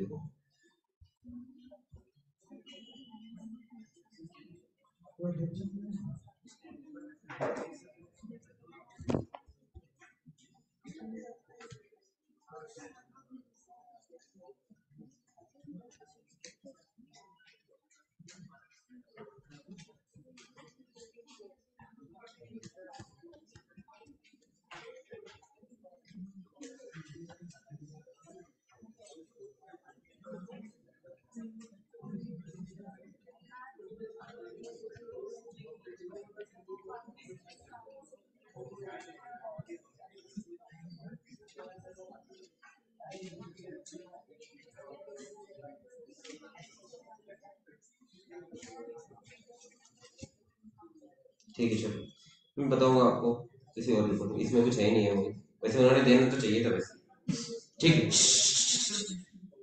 द ऑडिटर इवैल्यूएट्स, और देखो ऑडिटर क्या क्या चेक करता है, कौन कौन से जजमेंट चेक करता है। He evaluates the selection and consistent of application accounting policies by management, whether such selection is proper and whether policies has been applied consistently. Yes, तो यहाँ पे एक चीज ऑडिटर चेक करेगा, मैनेजमेंट के हर जजमेंट को इवैल्यूएट करेगा। दूसरा काम जो ऑडिटर करेगा, उनकी अकाउंटिंग पॉलिसीज जो भी आपने चूज की हो उसको चैलेंज तो नहीं कर सकते, लेकिन उसकी एक चीज आपको चेक कर सकते। डब्ल्यूडीबी किया फिर एसएलएम किया, फिर डब्ल्यूडीबी किया फिर एसएलएम किया, ये नहीं चलेगा। FIFO weighted average, FIFO weighted average, toss, ऐसा नहीं चलेगा। कैसे अप्लाई करो? Consistently, and the accounting policy has to be change only if there are 3 reasons जो आपने पढ़े। बोलो क्या है? It is required by law. It results to the better presentation of office or changing statute. बराबर है ना? याद है कि नहीं? ये तीन चीजें भी तो ही आप अकाउंटिंग पॉलिसी चेंज कर सकते। Next point. Understand that FS of an entity are prepared on historical financial information. अब ये क्या होता है? It means information expressed in financial terms in relation to a particular entity derived primarily from that entity's accounting system about economic events occurring in past time periods or about economic conditions, circumstances which have been occurring. For example, purchases and sales are reflected in FS of an entity. These are examples of historical financial information. Yes, this is something called as old wine in new bottle. वही चीज है, ये आपको सालों साल से आप जानते 11 से कि जो आप अकाउंटिंग कर रहे हो ये पिछले ही डेटा की कर रहे हो, इसलिए ये इंफॉर्मेशन कौन सी है? Historical financial information. आज आपको वापस वो बोला जा रहा है, और एक पॉइंट बहुत खतरनाक लिखा है, परचेज सेल हो चुका होता है। परचेज सेल जो आप देख रहे हो ना वो हो गया है, हाँ तो वही बता रहे थे, हो गया ऐसा, इसलिए आप कुछ नहीं कर सकते। इसलिए अकाउंटिंग जो है ना, एक तरह से मैं आपको बताऊं ना, तो कोई क्रिएटिव काम नहीं अकाउंट्स। फॉर दैट से कई लोग काम करते हैं इसके अंदर, इंड एस में, आईएफआरएस में भी, कोई क्रिएटिव काम नहीं। क्रिएटिव काम मेरे हिसाब से अपने फील्ड में एक तो आपको मिल जाएगा लिटिगेशंस के अंदर, जहाँ पे आपको दिमाग लगाना है थोड़ा सा, और कुछ ना, you have to go for the various kind of things which are there in the law, ये आप थोड़ा दिमाग लगा सकते हो। या फिर स्टैट ऑडिट के अंदर कि यार मैनेजमेंट भी डटा हुआ है, बता नहीं रहा, मैं भी ढूंढ के रहूंगा, अलग अलग दिमाग लगा। जैसे कैश वेरिफिकेशन, कैश वेरिफिकेशन के दो तीन तरीके हैं। पहले तो लोग क्या करते थे, जाते थे सरप्राइज कैश, जब मैंने ऑफिस ज्वाइन किया सरप्राइज कैश, मतलब बोलते नहीं थे कि ऑडिट कब चालू करेंगे, डायरेक्ट चले जाते थे। और फिर वो क्लाइंट बोलता था, अरे आप तो अगले महीने आने वाले थे, अगले हफ्ते आने वाले थे, नहीं नहीं वो ठीक है, आज आए हैं, आज कैश चेक कर, और पूरी कैश चेक कर। फिर हम लोगों ने, जब मैं और मेरा पार्टनर हमने ज्वाइन किया ऑफिस, जहाँ पे हमने आर्टिकलशिप की, हम दोनों ने बहुत सारे ऑडिट साथ में भी किए, पूरे आर्टिकलशिप भी साथ में की।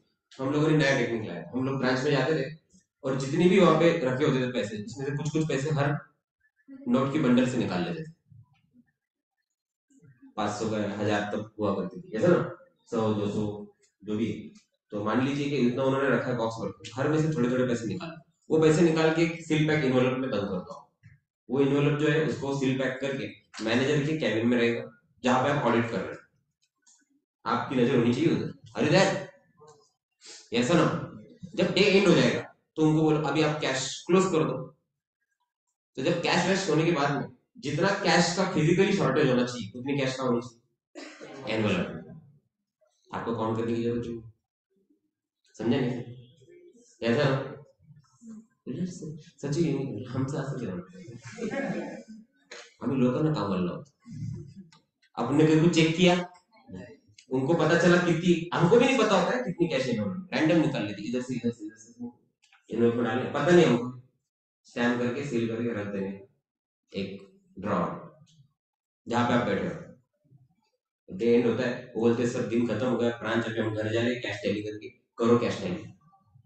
वो एनवलप लेके आने, पता नहीं आपको कितने पैसे, सब बाजू में रखना, कैश चेक करेंगे, कितनी शॉर्ट आ रही है कैश, शॉर्ट मतलब एज पर बुक्स 4 करोड़ है, फिजिकली 3 करोड़ 90 लाख, मतलब 10 लाख शॉर्ट है, ठीक है। तो शॉर्ट कितना है वो फिगर समझ लो, अब इन्वेलप की काउंट करना शुरू करो। फिर इन्वेलप में 10 लाख, इन्वेलप में 4 लाख, सर कैश जास्त येते, नेक्स्ट। अरे मतलब फिर क्यों आ रही है ऐसा, देखेंगे, ऐसा कहने का मतलब।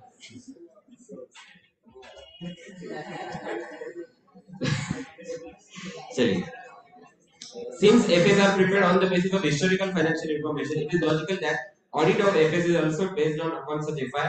Therefore, audit of FS is based on historical financial information. तो सर ऑडिट जो है वो हिस्टोरिकल फाइनेंशियल इंफॉर्मेशन का क्यों हो रहा है? क्योंकि अकाउंटिंग हिस्टोरिकल फाइनेंशियल इंफॉर्मेशन का होता है। समझ में आया नहीं आया? ये बात क्या है, कोई लिखने की जरूरत नहीं है, ठीक, लॉजिकल बात। रीआईएमपी कर देना किस पे?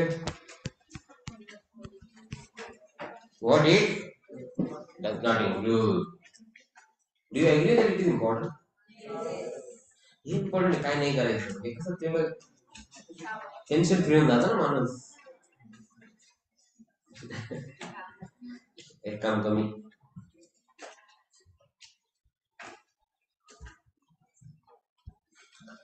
auditor is not expected to perform duties which fall outside the domain of his competence. अब एक ये शब्द का मतलब क्या है एक्चुअली? कॉम्पिटेंट, काबिल तो बढ़ा सकते हैं आप, क्या बात, जो ऑफिस स्किल।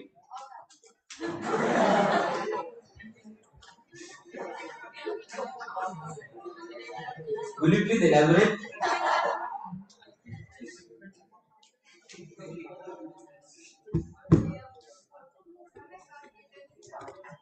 हाँ तो वही मैं समझना चाहता हूँ अच्छे से एग्जैक्टली आप क्या कहना चाहते हैं कि कैसे, अगर आप बोलो स्किल्स तो इंप्रूव हो सकता है, अगर आप बोलो कैपेसिटी तो एक्सपांड हो सकती है, कैपेबिलिटी बोलोगे तो वो भी चेंज हो सकती है। कंपिटेंस का मतलब क्या होता है? बेसिकली कंपिटेंस का मतलब ये होता है कि जो आप कर सकते हो, लेकिन आप जिस कैपेसिटी में हो, जिस प्रोफेशन में हो, उसमें वो करने की जरूरत नहीं है। एग्जाम्पल मैं आपको देता हूँ, देखिए। For example, physical condition of certain assets like that of sophisticated machinery cannot be determined by him. जैसे कोई मशीन है, वो मशीन है, उसकी यूजफुल लाइफ डिसाइड करनी है, तो ऐसा नहीं कि आप नहीं कर सकते। आप वो मशीन को देखिए, उसकी कंडीशन देखिए, इंटरनेट पे रिसर्च कीजिए, यस, और डिसाइड कीजिए। लेकिन ये करना आपके प्रोफेशनल कॉम्पिटेंस के बाहर है। समझ में आ रही बात आपको? ये करना एक चार्टर्ड इंजीनियर का काम है, चार्टर्ड अकाउंटेंट का नहीं। समझ रहे बात? इसको कॉम्पिटेंस बोला जाता है। ऐसा ना आप कर नहीं सकते, ऐसा कुछ नहीं होता। जैसे कि अभी सीए आदमी क्रिकेट नहीं खेल सकता है, लेकिन वो उसकी कॉम्पिटेंसी के बाहर। आप एक प्रोफेशनल एथलीट को कॉम्पीट नहीं कर सकते। आप शौकिया तौर पे, हॉबी, एज ए पैशन बोल लो, या जो भी आपका, आप खेल सकते हो, लेकिन आप कॉम्पिटेंसी के बाहर। आप खेलने लग गए, इसका मतलब आप ऐसा ना कि भी आप यशस्वी जायसवाल को, ऋतुराज गायकवाड़ को, ऐसा ना, या फिर आप एम एस धोनी को, ऐसा ना, अजिंक्य रहाणे को, यस, ईशान किशन को, इनको आप बीट करोगे, ऐसा जरूरी नहीं है। Is it clear? ऐसा ना प्रोफेशन। तो ये कॉम्पिटेंसी वर्ड का मतलब समझे आपको? कॉम्पिटेंस वर्ड का। चलिए next. Similarly it is not expected from auditor to determine suitability and life of civil structure like buildings, जो मैंने अभी बोला। Yes or no? These require different skill sets and will be performed by वो। जिसका काम उसको करने दो, सब काम खुद मत करो, सबको पैसे कमाने दो। ये भी बोला है फिर एम्प्लॉय नहीं, एसोसिएट। ये हम पढ़ेंगे ऐसे 620, इसका नाम है using the work of expert.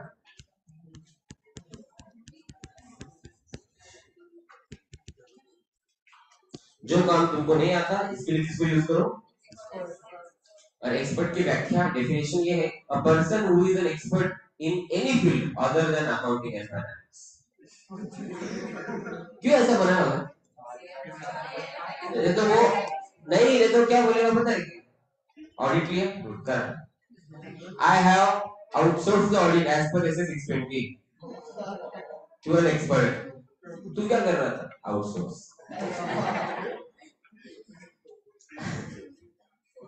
National champion of. मेरे को तो टेंशन ये, आप किसी फॉर्म में गए और आपके सर ने बोला ये अपन आउटसोर्स कर दो, आप सर के सामने ना हंस दो। तो क्या है, क्यों हंस रहा है? तो क्या आस्क द क्वेश्चन। बचपन में आप ये कई सारी सीए फॉर्म है जो सारा काम खुद नहीं करते, इंक्लूडिंग मी। अभी अब ट्रेडमार्क का काम हम खुद नहीं करते, पता मेरे को सब है, लेकिन मेरे को वो लगता है कि वो मेरे टाइम को एंड कॉस्ट एनालिसिस में नहीं देता। तो उतना टाइम मेरे को देना पड़ेगा, उतने पैसे मुझे नहीं, इसलिए मैं नहीं करता। तो मैं क्या कर देता हूँ, वो गलत नहीं है, लेकिन ठीक। चलिए बढ़े आगे। आगे, an auditor is not an expert in authentication of documents. Genuineness of documents cannot be authenticated by him because he is not an expert. Audit is also not an official investigation into alleged wrongdoing. He does not have any specific legal powers of search or recording statements of witness on oath which may be necessary for carrying out an official investigation. तो auditor investigate नहीं कर रहा है, नहीं तो आप के client को बुलाओगे, इधर आओ, इधर आओ, मोबाइल पे हाथ रख के कसम जो भी होगा, क्यों से मोबाइल की फिर वो बंद हुआ तो तेरे को रिस्क ज्यादा है ना। तो आप ओथ रिकॉर्ड देखो, कसम में सच बता दे, कितने रिलेटेड पार्टी थे? 400-500 pages please. Yes, is it clear? Are you getting my point? Yes. तो आप इस तरह के काम नहीं कर सकते। प्लस अभी एक सिंपल पॉइंट है, आपने शायद कंपनी लॉ में पढ़ा था, डिस्क्वालिफिकेशन ऑफ डायरेक्टर्स।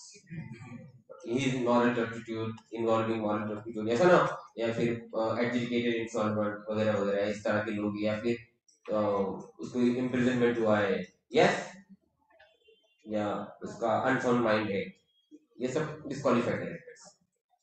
अब किसी के ऊपर कोई केस चल रहा है, ऐसा ना, वो convicted person है, ऐसा पर्सन अगर कंपनी 1000 करोड़ की कंपनी में डायरेक्टर है, तो ये रिस्की है कि नहीं है? तो आपको क्या करना पड़ेगा? पॉसिबल है, देखना, इन्वेस्टिगेट करना। Is it clear? जैसे अभी इसने बोला एग्जांपल में बैड डेट जहाँ पे हो रहा है, जहाँ पे बैड डेट हो रहा है वो कंपनी की पोजीशन चेक करेगी। अलाउड है आपको एज एन ऑडिटर? आप रिक्वेस्ट करोगे कंपनी क्या बोलेगी, आप थोड़ी हमारे ऑडिटर है, हम आपको क्यों दें? अब यही बात अगर कोई इन्वेस्टिगेटर बोले तो देना पड़ेगा क्या? यस।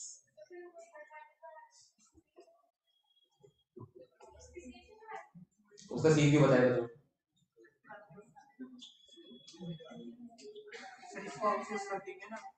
क्या आउटसोर्स कर देगा तो तेरा क्लाइंट चला जाएगा ना, अगले साल करेगा कि तेरे से काम? आउटसोर्स वो काम किए जाते हैं जो तुम नहीं करते, समझ में आया? क्लाइंट दे देगा, क्लाइंट आउटसोर्स कर रहा है तो क्लाइंट ले लेगा ना वो तेरा, अगले साल तेरे पास क्लाइंट रहेगा क्या? अगले साल क्या करेगा भाई? Future option. हाँ जी, वो आउटसोर्स वाले काम करेगा लोगों के, इसे किसे सारी हो गई। चलिए, तो भाई 100 बात की एक बात है, ज्यादा होशियारी मारने की जरूरत नहीं है। तुम इन्वेस्टिगेटर नहीं हो, तुम क्या हो? ऑडिटर।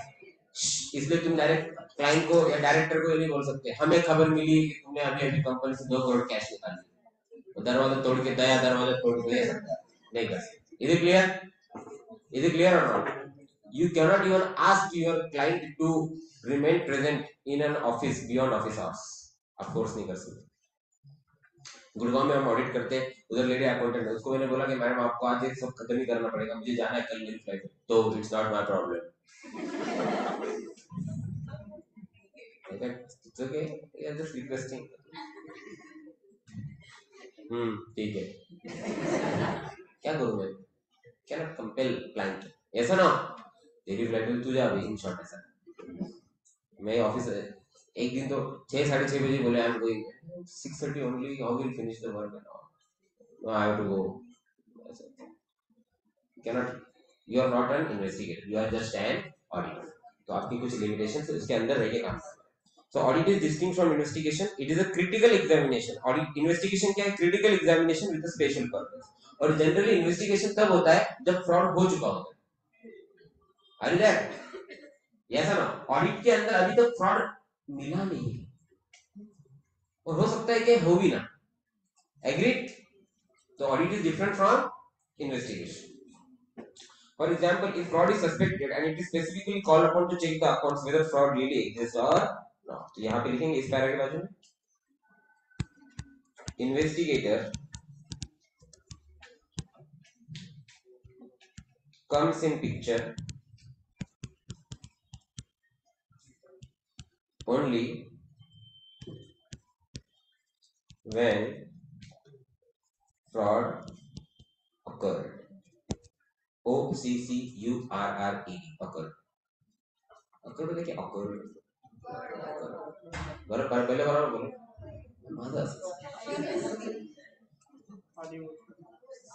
इंटरनेशनल सिलेबस है ना, मदर प्रॉब्लम क्या है, थोड़ी सी यूके चिकन इंग्लिश बोलती हूँ, US chicken, I can speak Asian English. बस सर ये 3-4 दिन डाइजेस्ट नहीं होगा। चलिए, the objective of audit on the other hand has already been discussed. It is to obtain what? Reasonable assurance whether FS are free from MMS or not.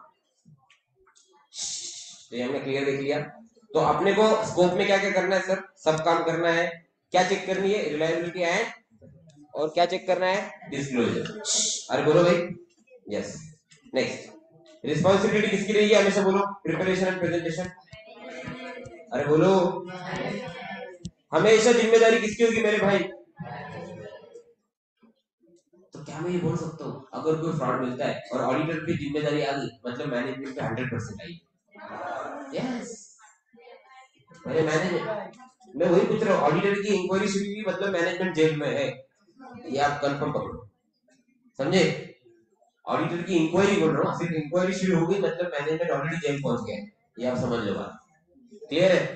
चलिए, duties outside the scope of competence, yes और no? यहाँ पे लिख लो ऐसे 620,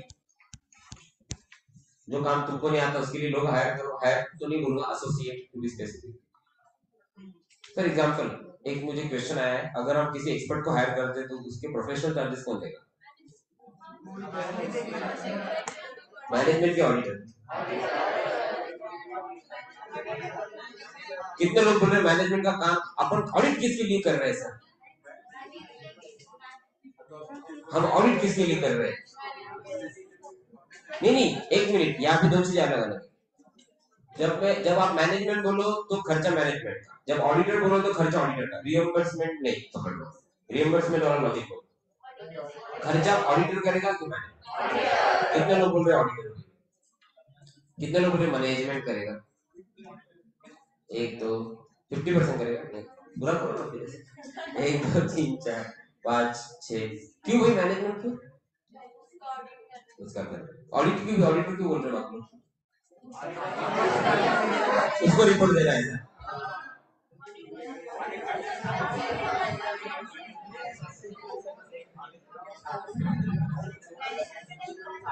तो अगर अगर already अगर कोई पॉइंट ऐसा है जिसमें ऑलरेडी मैनेजमेंट ने एक्सपर्ट बुलाया, हेलो सुनो, अभी इंटरेस्टिंग केस क्या एक्चुअल होता है।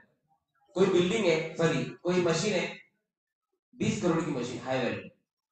अब डेप्रिसिएशन कितना चार्ज करने का एकदम खतरनाक वाला डिस्कशन चल, सब आके एक पॉइंट पर रुक जाते हैं, एस्टिमेटेड एग्री। 20 करोड़ की मशीन, अगर 10 साल बोला एसएलएम लिया तो 2 करोड़, 5 साल बोला तो डायरेक्ट डबल हो जाए, डेप्रिसिएशन डबल तो प्रॉफिट पूरा हो जाए। इसलिए सीरियस डिस्कशन चल, ये प्रिंटर और स्कैनर नहीं लिया कि भाई इमटेरियल, समझ में आए? 20 करोड़ की मशीन, डिस्कशन की ग्रेविटी समझिए आपको। ऐसे डिस्कशन में आप बैठे और आपने बोला see this is a matter which is beyond my scope and professional competence, we should see what an expert says on this. Management ने बोला we have already done that sir. हमारे यहाँ भी जो सीए वो गालिब सर के पास, तो उसने ऑलरेडी एक्सपर्ट से बात करके रिपोर्ट लेके आया। अब वो रिपोर्ट कह रही 10 साल। अब ऑडिटर क्या करेगा? क्या वो उस एक्सपर्ट की रिपोर्ट को मान लेगा या होशियारी करके दूसरे एक्सपर्ट के पास? कितने लोग बोल रहे हैं रिलाई करके ले? कितने लोग बोल रहे हैं नहीं ये ना चल बे दादा, मेरा कमीशन सॉरी मेरा एक्सपर्ट के साथ एसोसिएशन है, मुझे उससे लेना है। कितना लोग बोले सेकंड, तो अलग से रिपोर्ट लेंगे हम हमारा, 1 2 3 4 5 6 7। देखा आपने रिपोर्ट 10 साल लिखा है उसमें। रिपोर्ट एक्सपर्ट मतलब एक ही बात होगी ना, रिपोर्ट एक्सपर्ट को दूसरे एक्सपर्ट को देना मतलब वही एक ही बात होगी ना, उसका ओपिनियन लिया ना तुमने।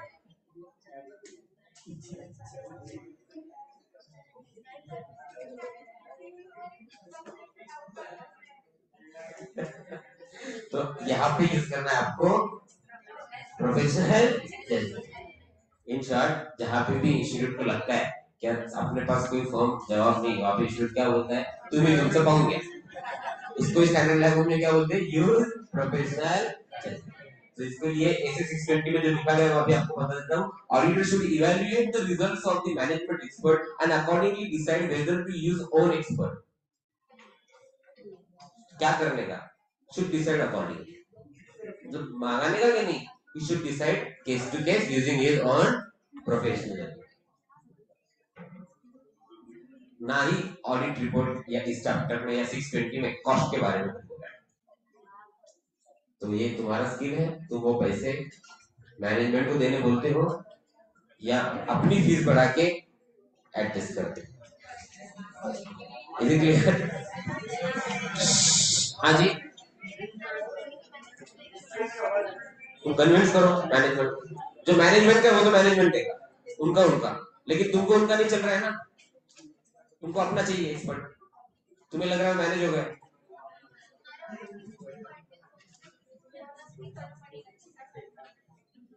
उनके एक्सपर्ट की फीस वो उनके जैसे, तुम्हारी एक्सपर्ट की फीस तुम्हें देनी पड़ेगी। अब तुम वो मैनेजमेंट से कैसे लेते हो, ये तुम्हारा प्रोफेशनल जजमेंट है, समझे? एक्सपर्टीज इन ऑथेंटिकेशन डॉक्यूमेंट किसको बुलाएंगे? एक्सपर्ट। 620 और investigation,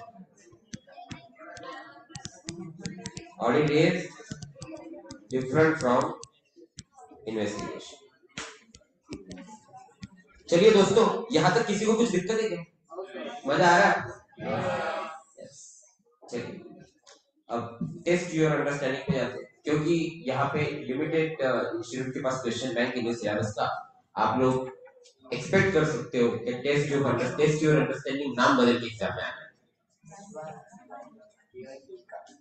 is it clear?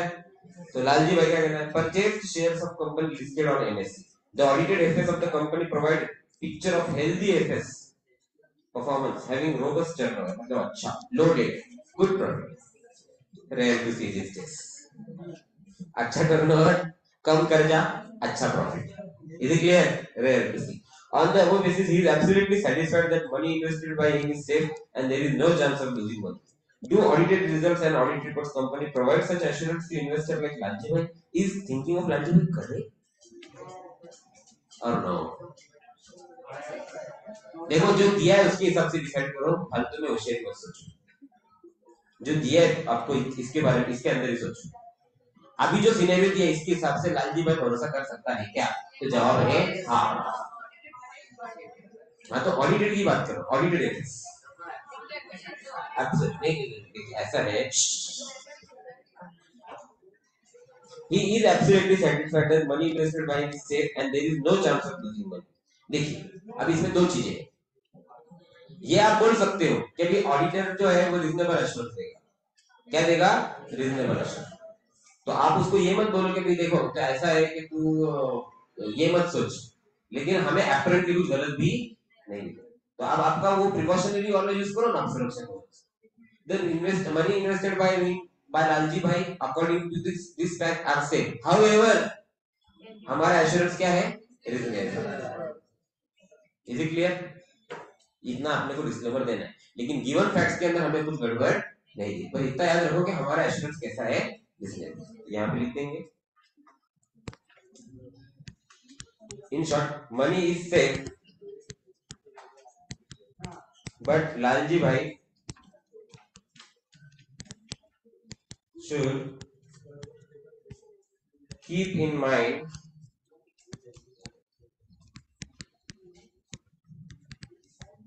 that, क्या बोलूं,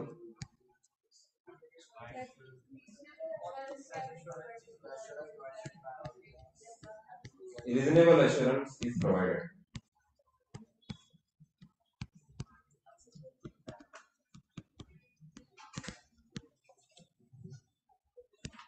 by an auditor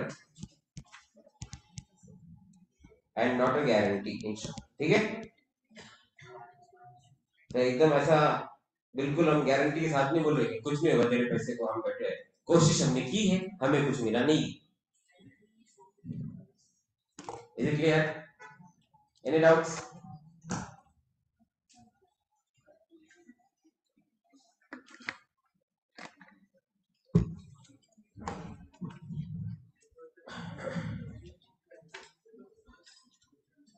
चलिए,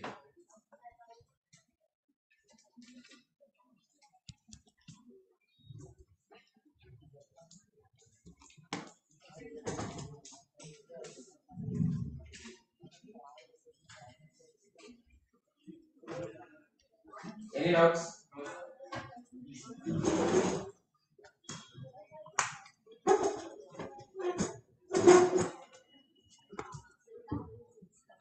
चलिए, आर यू देयर? चलो चलो चलो, next. Good Deeds Limited. Good Deeds Limited is engaged in business of recycling of waste from dumping grounds of Municipal Corporation of Indore to usable manner. मतलब एक जगह से उठा के दूसरी जगह रखना। It is in this way also helping to make the city clean. ये जरूरी नहीं है, हुशारी केल्याशिवाय आपलं याला आपण मराठी भाषेत कौतुक पण म्हणू शकतो.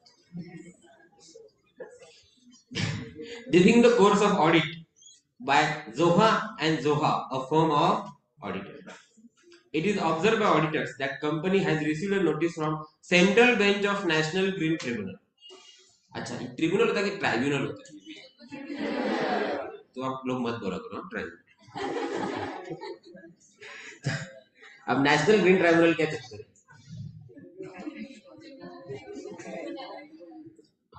क्या चक्कर है ये बताओ मुझे। क्या नोटिस? भाई क्या सोच रहा है यार? अब भाई दिया है क्वेश्चन में ट्रिब्यूनल फेक, तू मेन पॉइंट पे आना। नोटिस आई है अपने को, तू ट्रिब्यूनल को फेक बोल रहा है, ऐसे मत करो ना यार। तुम लोग ट्रैक मत छोड़ो प्लीज। मैं एक बिल्कुल अलग माहौल बना रहा हूँ, आप लोग यार किधर लेके जा रहे हैं। ट्रिब्यूनल फेक कैसे हो सकता है? नेशनल नेशनल ग्रीन ट्रिब्यूनल जो है उसने नोटिस भेजी, प्लीज। वो क्या बोल रहा है? क्या तुमने सर्टेन एनवायरमेंटल रेगुलेशन फॉलो नहीं किया? अभी देखिए किसी के घर में डॉक्टर है, उनकी क्लिनिक है, उनको पता होगा कि बहुत सीरियस रूल होते हैं। बायोडिग्रेडेबल वेस्ट, बायोडिग्रेडेबल वेस्ट होता है, डॉक्टर्स वगैरह ट्रीटमेंट वगैरह करते हैं उसके। कभी आप देखना डॉक्टर की क्लिनिक में जो क्लिनिकल एस्टेब्लिशमेंट होता है, by authorised medical practitioner. Well, I have this bad habit of correcting, I have this bad habit of interplaying the subjects. Right. So ठीक है, ओके, हाँ। So coming to the topic, biodegradable waste को कैसे recycle किया जाए, इसके बारे में बहुत खतरनाक लॉज है।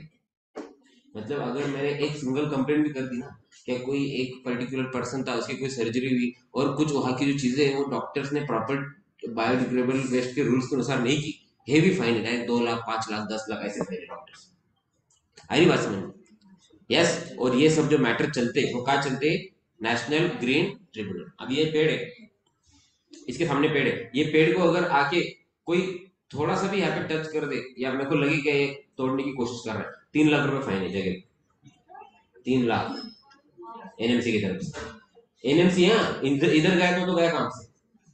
ट्रिब्यूनल में, ग्रीन ट्रिब्यूनल में सीधा कॉम्पेंसेशन मांगते हैं।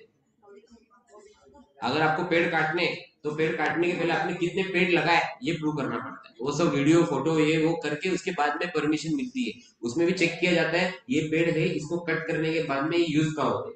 मतलब अगर एग्जाम्पल अंतिम संस्कार है या कहीं पे उसको एज अ फ्यूल बोल के यूज हो रहा है, प्रूव करना पड़ता है। ये सब डिस्कशन या ये सब मैटर कहाँ चलते हैं? National green tribunal. आगे बात समझ। तो अब उन्होंने नोटिस भेजी जोहान जोहा for imposition of hefty monetary penalty, जो मैंने आपको the heavy. The company is yet to reply to the notice. The auditors found out that same is not stated in notes to accounts in financial statement। Adani वाला matter हो गया, going concern खतरे में आ सकता है इससे, ऐसा ना हो, गोइंग कंसर्न तक खतरे में आ सकता है अकाउंट पे क्योंकि हेवी पेनल्टी लगाई। The company points out that auditor are going beyond scope of their work, does such matter fall with in the scope? Yes, बिल्कुल। कितना लाइव केस स्टडी है। इसको मैं अगर सिंपल लैंग्वेज में कहूँ तो आपने बोला क्या भाई तुम्हारे पे केस चलू, तुमको क्या करना है,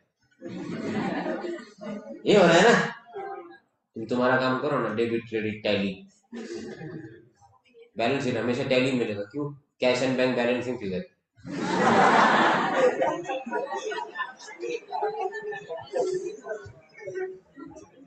कुछ भी कर लो हमारा प्रॉफिट हमेशा 20 करोड़, क्यों?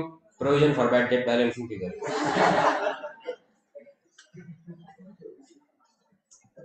आई बात समझ, बहुत चैलेंजिंग काम है, ऐसे बेवकूफ बनाते लोग आप ऑडिटर, इसलिए बहुत इतना आपको खतरनाक स्मार्ट रहना है। और ये क्या चक्कर है, कम उम्र से आप काम शुरू करते हो और ऐसे ऐसे लोगों से डील करोगे तो 23-24 तक आने तक आपका पूरा इनोसेंस खत्म हो जाएगा। हर आदमी को आप उस नजर से, तो हर एक को ऑडिट करते हैं। कोई आपसे बात भी कर रही, क्यों मेरे से बात करो, मेरे पास क्यों आया है, अच्छा इसको क्या काम होगा, इसकी जिंदगी में अभी क्या चल रहा है, कमाता कितना होगा फिर भी मेरे से इतनी की बात कर रहा है, ये तो मेरे से ज्यादा पैसे कमाता है, मेरे पास ऐसे, मेरे पास क्या काम है इसका, oh that is how auditor starts thinking, है ना। ठीक है, चलिए इसके अंदर लिख रहे थे, it does fall with in scope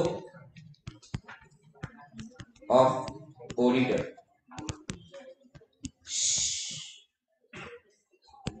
as such event may impact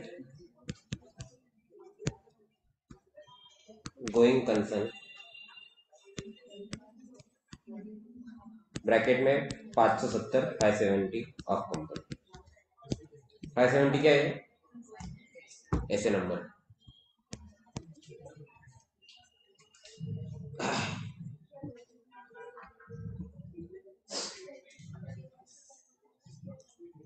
ये सैंपल साइज कैसे डिसाइड करेंगे? जितना रिस्क उतना बड़ा, कैलकुलेट कैसे करेंगे? नहीं बोला क्या यूज करने का? भारी है ना, सही है क्या नहीं?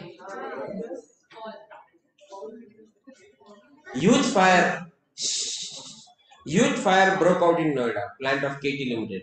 Oh, plant assets comprising building, machinery, inventory were insured. ठीक है, from branch of public sector insurance company. Example New India Assurance.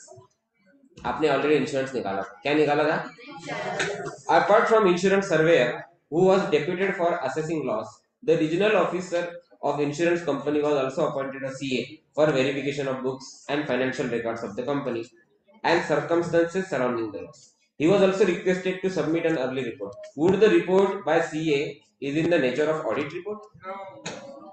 Question समझा नहीं तो पढ़ लेगा।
कोई तो टीम है एमएस स्कूल किसमें 4 डबल एक्सेल है,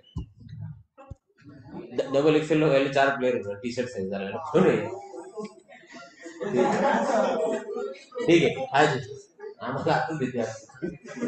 हाँ जी बोलो, चलिए बताइए, क्या ये जो सीए अपॉइंट किया गया है ये पीएसयू द्वारा किया गया है, मतलब इंश्योरेंस कंपनी द्वारा किया गया है? यस और नो? तो ये जो कंपनी जहां पे आग लगी है केटी लिमिटेड, इनका सीए दूसरा है और ये बाहर का सीए किसका? इंश्योरेंस कंपनी का। तो इंश्योरेंस कंपनी का जो सीए जो अपना रिपोर्ट देगा, क्या वो ऑडिट रिपोर्ट है या नहीं है? या नहीं है या नहीं है? कितने लोग बोल रहे हैं ये ऑडिट रिपोर्ट है? 1 2 3, बाकी लोग क्या बोल रहे? क्या है? इन्वेस्टिगेशन।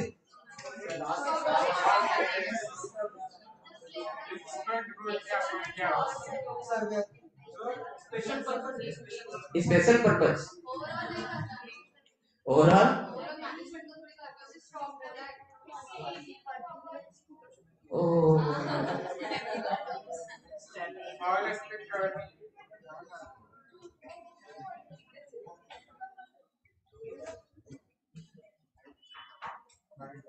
तेच तुला तुझं काय म्हणत आहे? तुम्ही सगळे चर्चा करा, बोलो बोलो कुछ तो क्या कहना है? ऑडिट रिपोर्ट है या नहीं? नहीं है। ऑडिट रिपोर्ट है या नहीं? इतना क्वेश्चन एग्जाम में इतना आएगा, तुमको ये डिसाइड करना और मैं नहीं रहूंगा, समझे? तुम अपना दिमाग लगा के बताओ अब तक जो क्या लग रहा है तुम्हें, ये ऑडिट जो जो ऑडिटर अपॉइंट हुआ, ऑडिटर है नहीं पहली बात तो सीए, उन्होंने वर्ड ऑडिटर यूज नहीं किया, इसलिए मैं सीए वर्ड यूज कर रहा हूं। जो सीए अपॉइंट किया गया इंश्योरेंस कंपनी के थ्रू, क्या वो जो रिपोर्ट देगा वो ऑडिट रिपोर्ट है या नहीं? वो ऑडिट रिपोर्ट नहीं है, ये एक टाइप की सर्विस दी जा रही है which is non audit service. Is it clear? Audit जब आप करते हो तो आप रीजनेबल एश्योरेंस देते हो, overall FS are free from MS. Here you are not going for that, you are just taking whether the financial statement, whatever the value shown by the company and audited by the company CA is okay or not. So this is हाँ जी,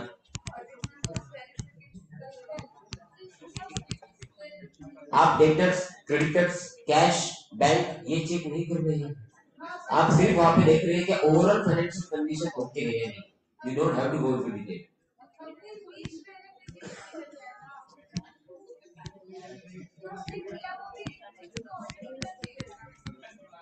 देखिए आप इसको synonyms में audit बोल सकते हैं, but technicality is not. इसको non assurance engagement बोलते हैं. ये एक रिव्यू एंगेजमेंट, रिव्यू.